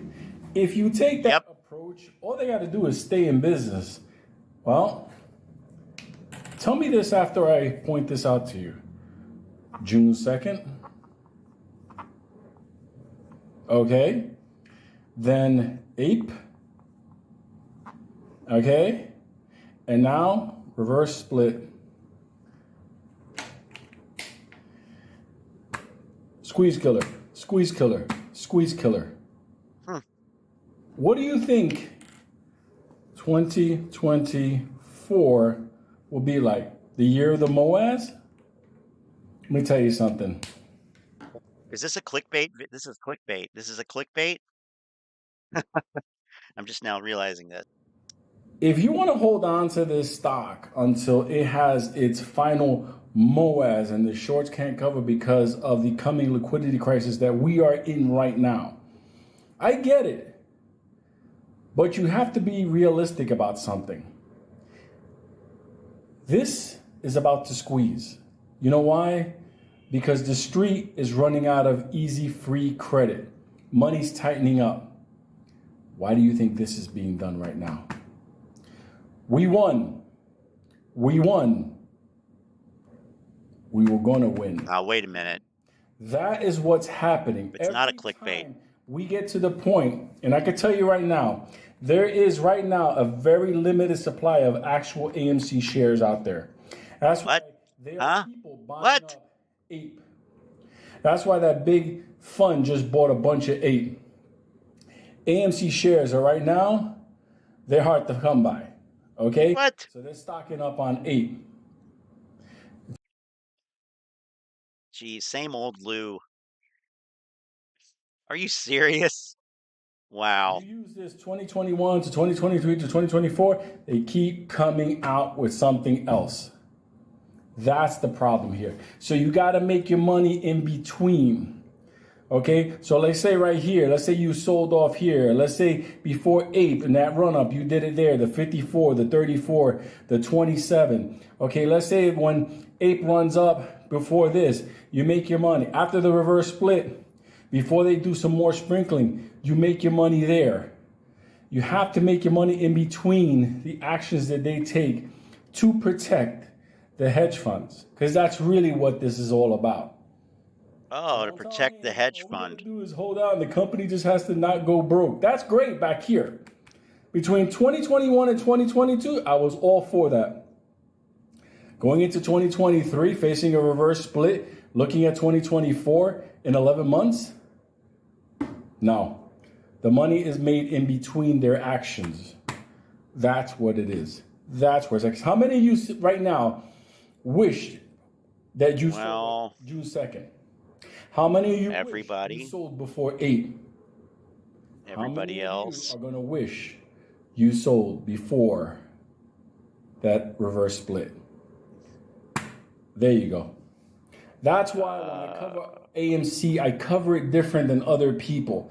Other people just go, yeah, it's coming. This is great. It's here. Hedgies are crying. Citadel this, Citadel that. I'm showing you the reality of what AMC is. In theory, it's a movie theater business. It makes money, has debt, could solve it. Is it a squeeze? Yes, it's heavily shorted. Are there no shares in AMC? Yes. So it's getting ready. It's getting ready again. Reverse split. I'm not against this squeeze. I'm not against this rip. It's just every time we get close, another action happens. So make your money in between. Be safe. Don't get murdered. That's all I'm trying to do. Oh, it's too late for that. Back then was totally different. Then we faced this, then this. Now we're facing this. There you go. I mean, but jeez, okay. Even the Lou haters can't disagree with this message. I don't know. I beg to differ. It's a different game now. I respect this. There we go. Finally, some solid advice. Finally, some solid advice. I did my part to provide shares, sold them all. It makes sense. You could use a bigger size whiteboard next time. You're right. You're 100% right. This popcorn fuck always kills retail. I mean, but it's 2024. AMC goes out of business. That will be the final nail in the coffin. Shark Girl, 100%. Fuck if we only can find one more GTII run up. God. Russell Corey. This guy, remember Russell Corey? He's the guy who wrote a couple books and has videos. Yeah. We've seen his videos before. I wish I sold at $65 June 2021. I wish I sold at $25 before APE. You make your decision on when to sell your investment. I will make mine. MOAS is not guaranteed. I will hold as long as I can, but I'm not riding it to the top and bottom again. Tell me how he's wrong. Tell me how he's right. I mean, the reality is you can make money, but you have to like close positions. And sometimes you have to go short. But that's not allowed, apparently.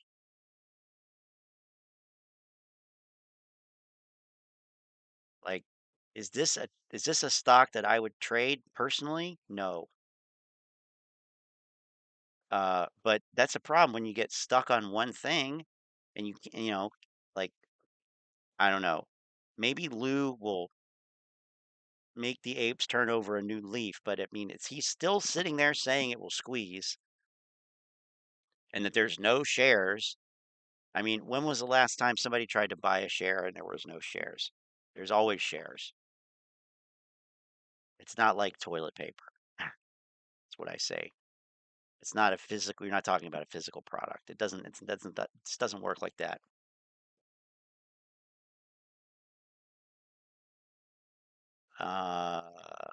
Let me guess. March 3rd. March 3rd. Anybody still listen to this dude? You crazy? Nope. Glad as fuck that I held. Oh, okay. You're glad that you held.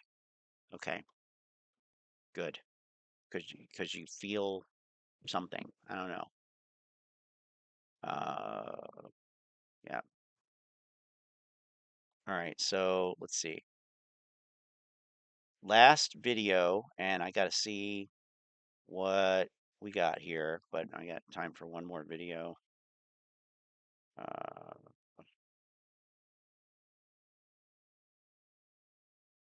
And by the way, well, anyway, I'll just do the last one that Manny sent here.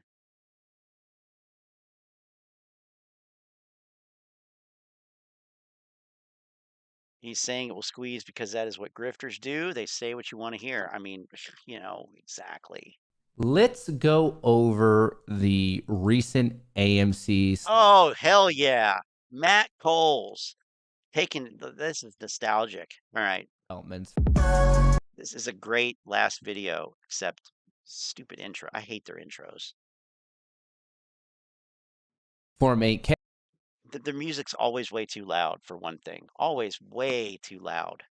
It was filed on the 25th, a few days ago, just before the weekend. And here's what you need to know. Last Wednesday. AMC preferred equity units, each constituting a depository share of 1/100th. We know that. APE is a spinoff of the preferred equity shares.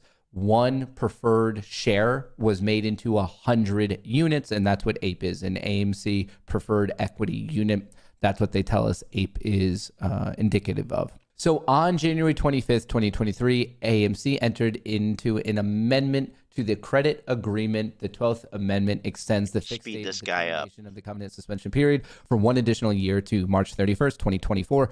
That's good. Basically, they're just getting a more favorable debt interest payment situation. The 12th Amendment was to the credit agreement dated April 30th, 2013, with the lenders from time to time party there of so it's Wilmington Savings Fund Society.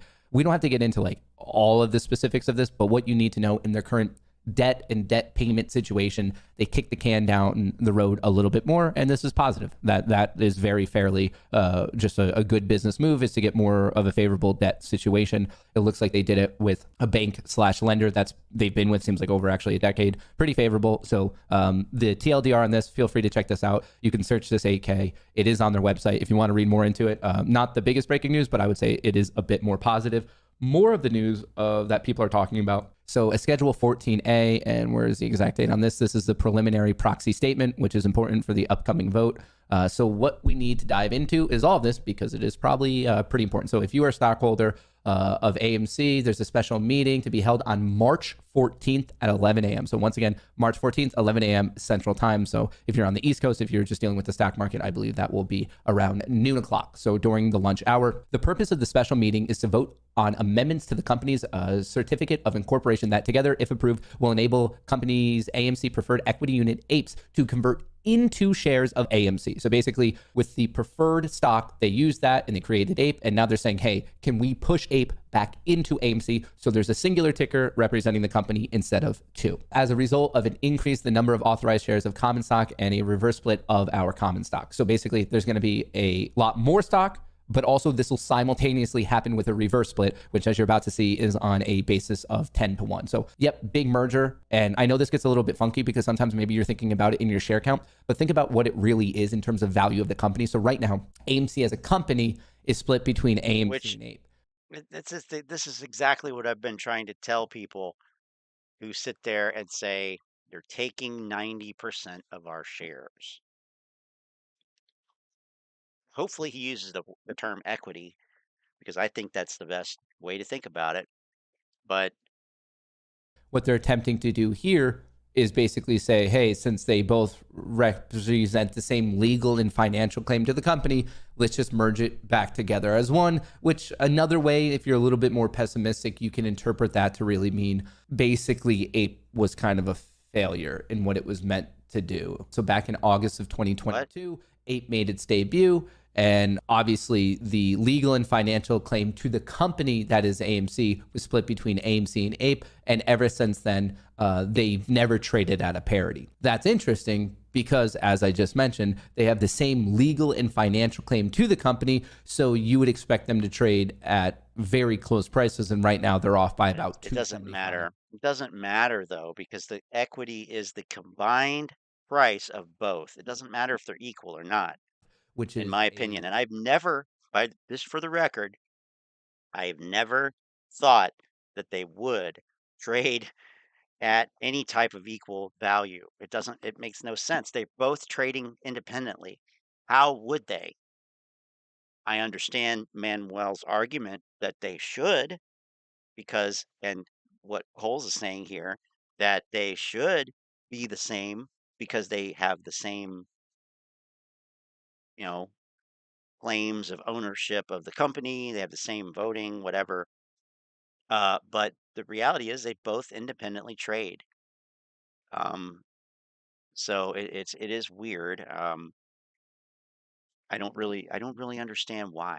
I don't really, clearly there's more going on. We'll probably never know. Very widespread, and we'll talk about this in a little bit. Or maybe but somebody that knows. delta, that difference is right now what's prompting APE to go up and AMC to come down, because people are viewing it as an arbitrage opportunity. Personally, I am not playing the arbitrage opportunity, but I find it interesting to discuss. And I have to admit, the people who are playing it, it is a smart move. Obviously, it's not without risk. It could blow up in their face, but I understand why they're arbitraging it, because they're basically saying, hey, based on this SEC filing, we think the vote's going to go through. If the vote goes through, that basically says AMC and APE should be trading at the same price. So obviously, they're trying to play the differential between the two prices. To rewind back to August, this was created with preferred stock, and they had 50 million of those. So they basically turned one preferred stock into 100 apes. So it ended up being 5 billion. At one point in time, there was just 1 billion. They were all authorized because the preferred stock circa 2013 did not need any of the approval of shareholders. Which is So pre-Adam that's Aron. where we were at with Pre-Adam it. And what Aron. we're really asking in here, what you're about to realize is when they put ape back into AMC, the same control that they have over ape is what they're looking to have over AMC. So what I mean by that, prior to this, they had to get shareholder approval for more share offers. Now they is somebody else. He's shifting the theys. He's got to get his antecedents aligned here. So I don't know who they is here. Is it AMC? Is it hedge funds? I don't know. Wall Street, they Ken had Griffin. to come to shareholders for the approval. That wasn't AMC. necessarily true with the preferred stock, which they transformed in ape. And as you're about to read in this, that power that they're looking for, where basically they can do what they feel is necessary without shareholder approval, they want to be able to do that with AMC. What does that add up to? Yeah, why? Because the fucking AMC shareholders are a bunch of idiots. I mean, pardon my frankness, but the AMC shareholders sat there and said in 2021, they said, we're not giving you any more shares until we have a squeeze, which is ignorant. It is stupid. It's the dumbest shit I've ever heard. The company was in trouble financially, and the apes, the AMC shareholders or lottery ticket holders, literally said, no, we're not. We already saved the company once. We're not going to do it again until we get something out of it. Besides the satisfaction of knowing that we saved all those high-paying jobs at the concession stand. So yeah, I mean, if I were them, if I were a part of them, I would want the same thing, because my shareholders are a bunch of fucking morons, quite frankly.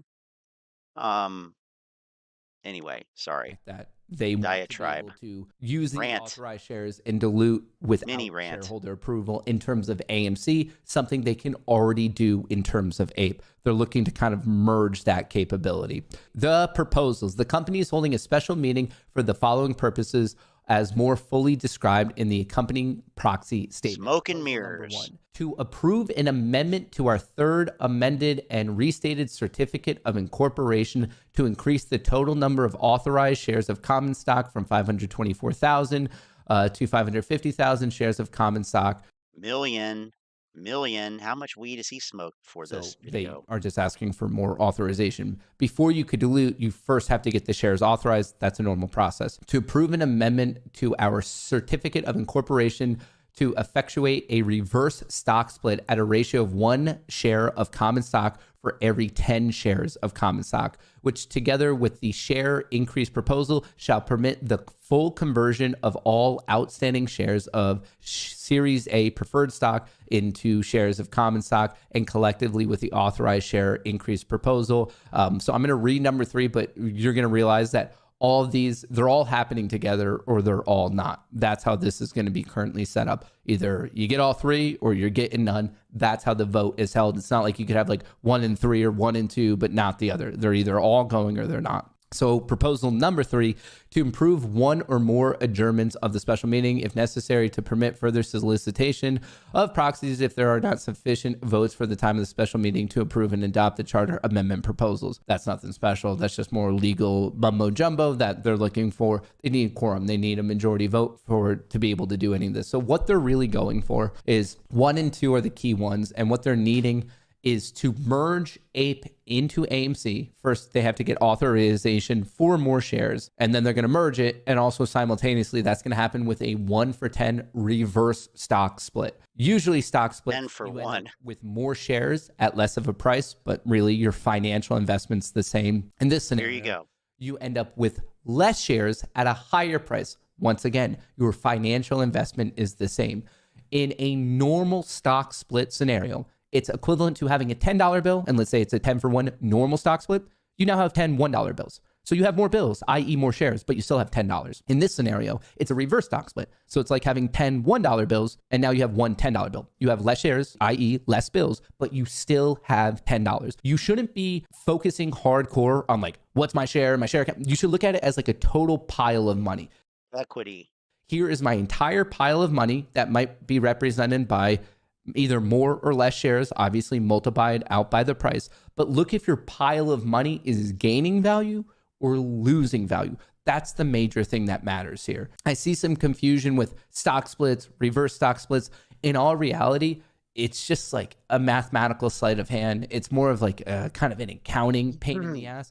But if you look it up on whatever website you trust or whatever AI system you're searching or whatever, stock splits and reverse stock splits do not create or destroy value. The market cap of the company theoretically remains the same. Now, I'm saying theoretically because there are other things to consider. It does have an impact on the affordability or potential not affordability of options. Sometimes there's other changes in the background. There is a psychological thing. For example, when you go through a normal stock split, all of a sudden, if people are looking at whatever stock XYZ trading Tesla. at 100, and then they do a 10-for-1 reverse Trading at 1,000. once again, there's no value created or destroyed. Psychologically, it seems cheaper at 100.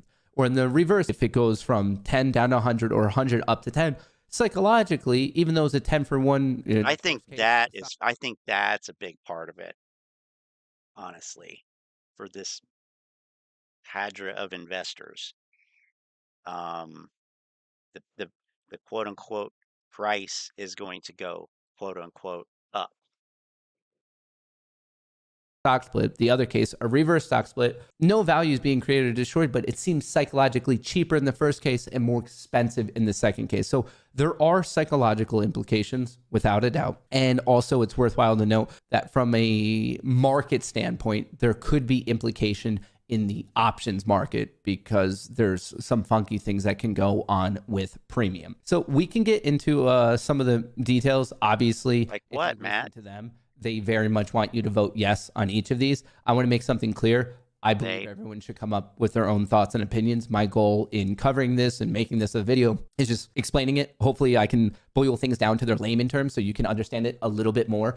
You need to vote in the way that you think is appropriate. It's up to you. It is 100% up to you. It's your money on the line. I know which way I'm going to vote, and I'm going to vote in the way that I think is best for my investment in the company. You should vote the way that you think is the best investment for your money in the company. But anyway, proposal 1, they need more approved shares.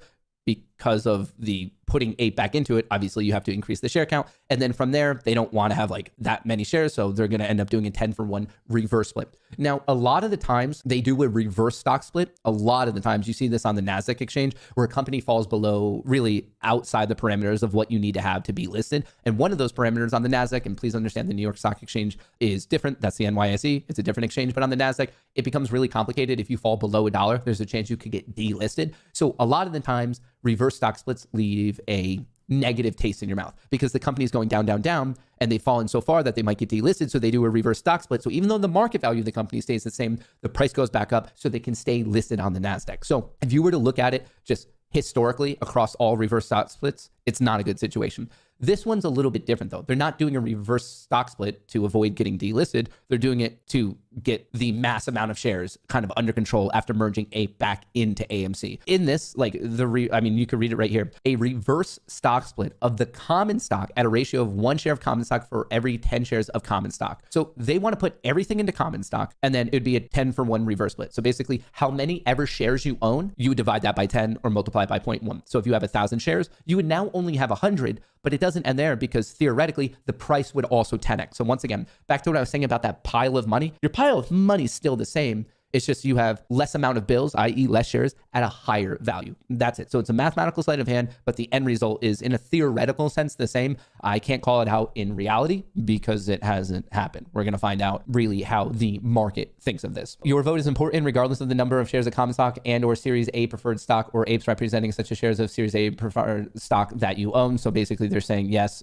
they want everyone to vote and you should vote. I'm of the opinion that you should 100% vote. If you want to, I hope that this discussion maybe cleared up some of your questions of what means what and what doesn't mean what and some of the math behind it. I implore everyone before you cast your vote to read through this thoroughly. I think one of the biggest issues I'm seeing is that people are kind of just reading random things on something like Reddit or Twitter, and then they're casting their vote, and nothing about that. It's just don't stop there. Take in the thoughts and opinions of many people, cast a wide net, but also you should take the time to go through all of this like yourself. The final thing that I want to wrap this up with is right here. In order to affect the conversion of APEs into common stock, shareholders must approve both the share increase proposal and the reverse stock split. So 1 and 2 of the proposals, it's all or nothing type of a situation. The increase proposal alone will not create sufficient authorized common stock without the reverse split proposal to enable the conversion to occur, nor will the reverse split proposal alone satisfy the terms of the Series A preferred stock to enable the conversion to occur. So you can't really have one without the other. It just wouldn't make sense. So for this to really happen, I guess technically I misspoke before, 3 could happen without the other one. But the main things that you care about, especially if you're watching this, is that 1 and 2, they're either both happening or neither are happening. You can't have a scenario where it's just 1 or just 2. Anyway, I hope you're feeling a little bit more confident in what this all means right now. So the first part of it is that just a better debt payment situation. That's awesome. And for the second one, you just have to know what's going on. Basically, they're taking all of the APE, which was already at a 1-to-100 ratio from the preferred stock. They're going to do that, fix that up, and then they're doing a 10-for-1 reverse split if it's all approved. And it sounds like the voting is going to be in mid-March of 2023. I would love to get your thoughts on it. Which way are you voting? Let me know in a comment below. Okay. Wow, I feel so much more informed now. I mean, people really needed him, like, at this point to explain a reverse split. Is it a reverse split for APE only, and then the merger? Is it merge both and then reverse split?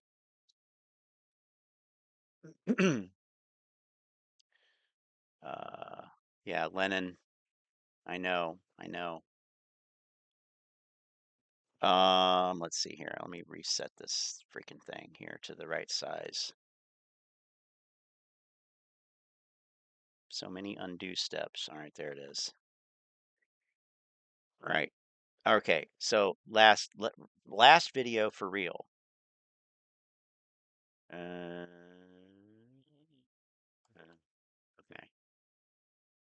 Talking about music. Do that all night. We could. Okay. I've always followed a challenge. Theranos breaking the glass ceiling. Oh man, you're gonna make me think about my favorite quote. And I think the reason I got into engineering was because I looked at it and I said, that looks hard. That's a challenge, so I'm going to do it. Everybody can do this. I'm just a scientist who happens to be a woman. Usually my daughter asks me, what do Wow. I can tell her exactly what I do. It inspires her too. It's so empowering and powerful to be a part of a company created by a woman who is so Wow, she really taken that voice thing to heart there. incredibly intelligent and also nurturing. And I think that's the role model that we need. I better not of these role models. make any jokes here. To see a woman leading such a strong company and leading with these huge ideas and doing so in a very technical Wow, way.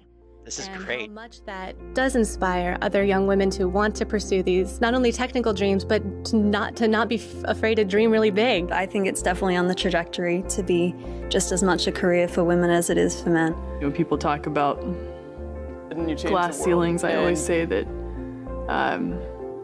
next to every glass ceiling, there's an iron lady. Wow. Wow. Seen you two 10 times. Wow. I mean, I got nothing against you two. I'm not really a huge fan. I like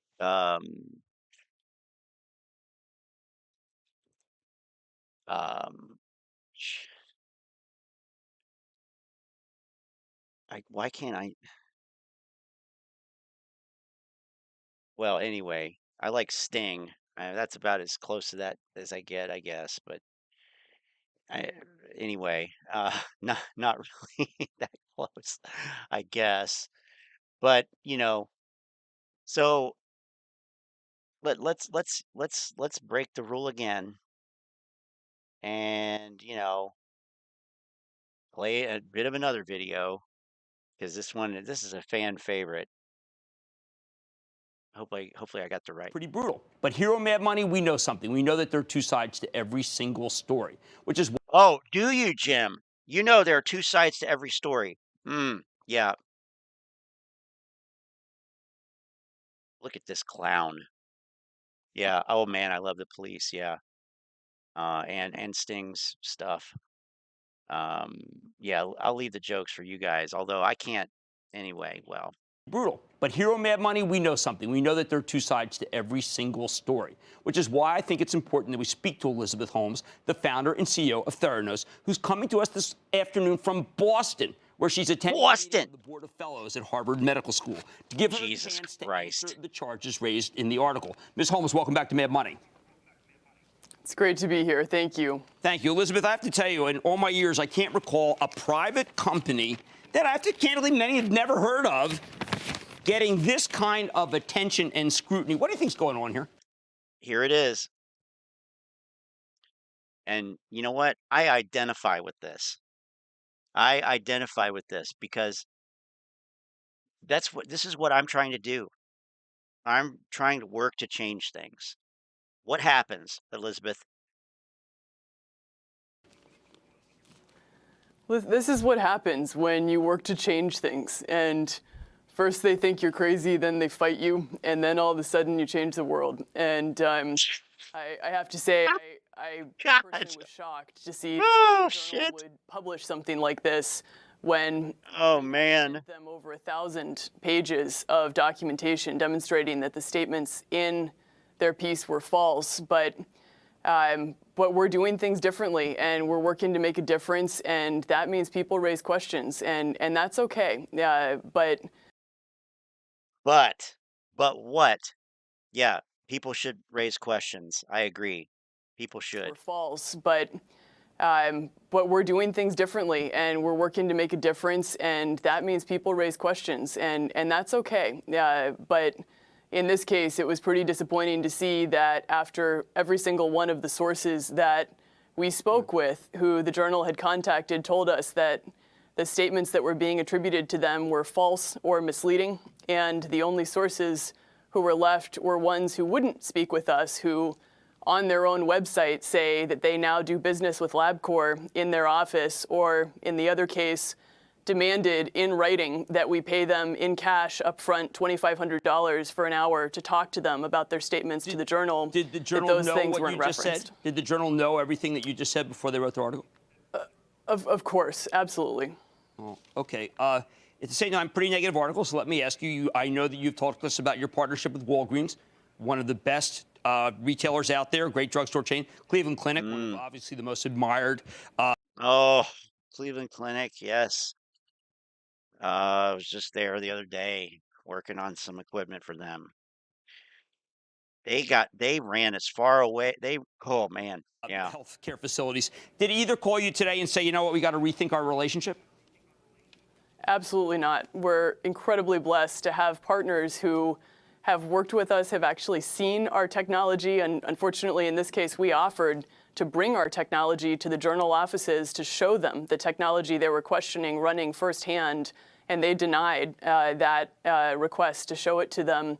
But Cleveland Clinic, Walgreens, so many of the other partners that we have seen our technology, they've worked with us, they've used our systems, and they understand what we're doing, and they understand that when you try to change things, people react to it. All right, so let me get this straight. You offered to bring the test to the Journal. So presumably you would have been comfortable with, say, 100 different people at the Journal taking your test, matching them against Quest or LabCorp, and you were perfectly... Yeah, but the thing is, you were probably using Quest or LabCorp, weren't you? Yeah, I know. Lynn, oh my God. Yeah, I'm just reading an article here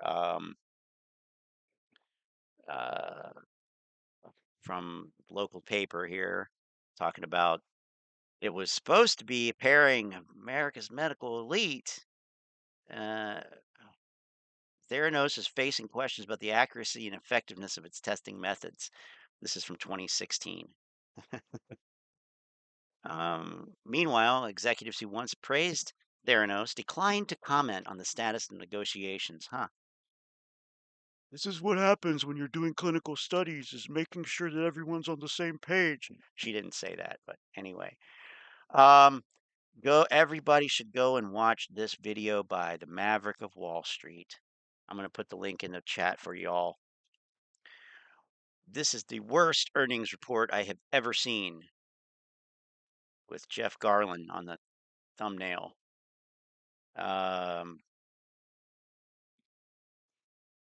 And I'm probably going to do that. If it weren't so late already and I didn't have to get up so early, I would let that play us out. But it's 45 minutes, so I can't do that. So, maybe I know exactly this the thing.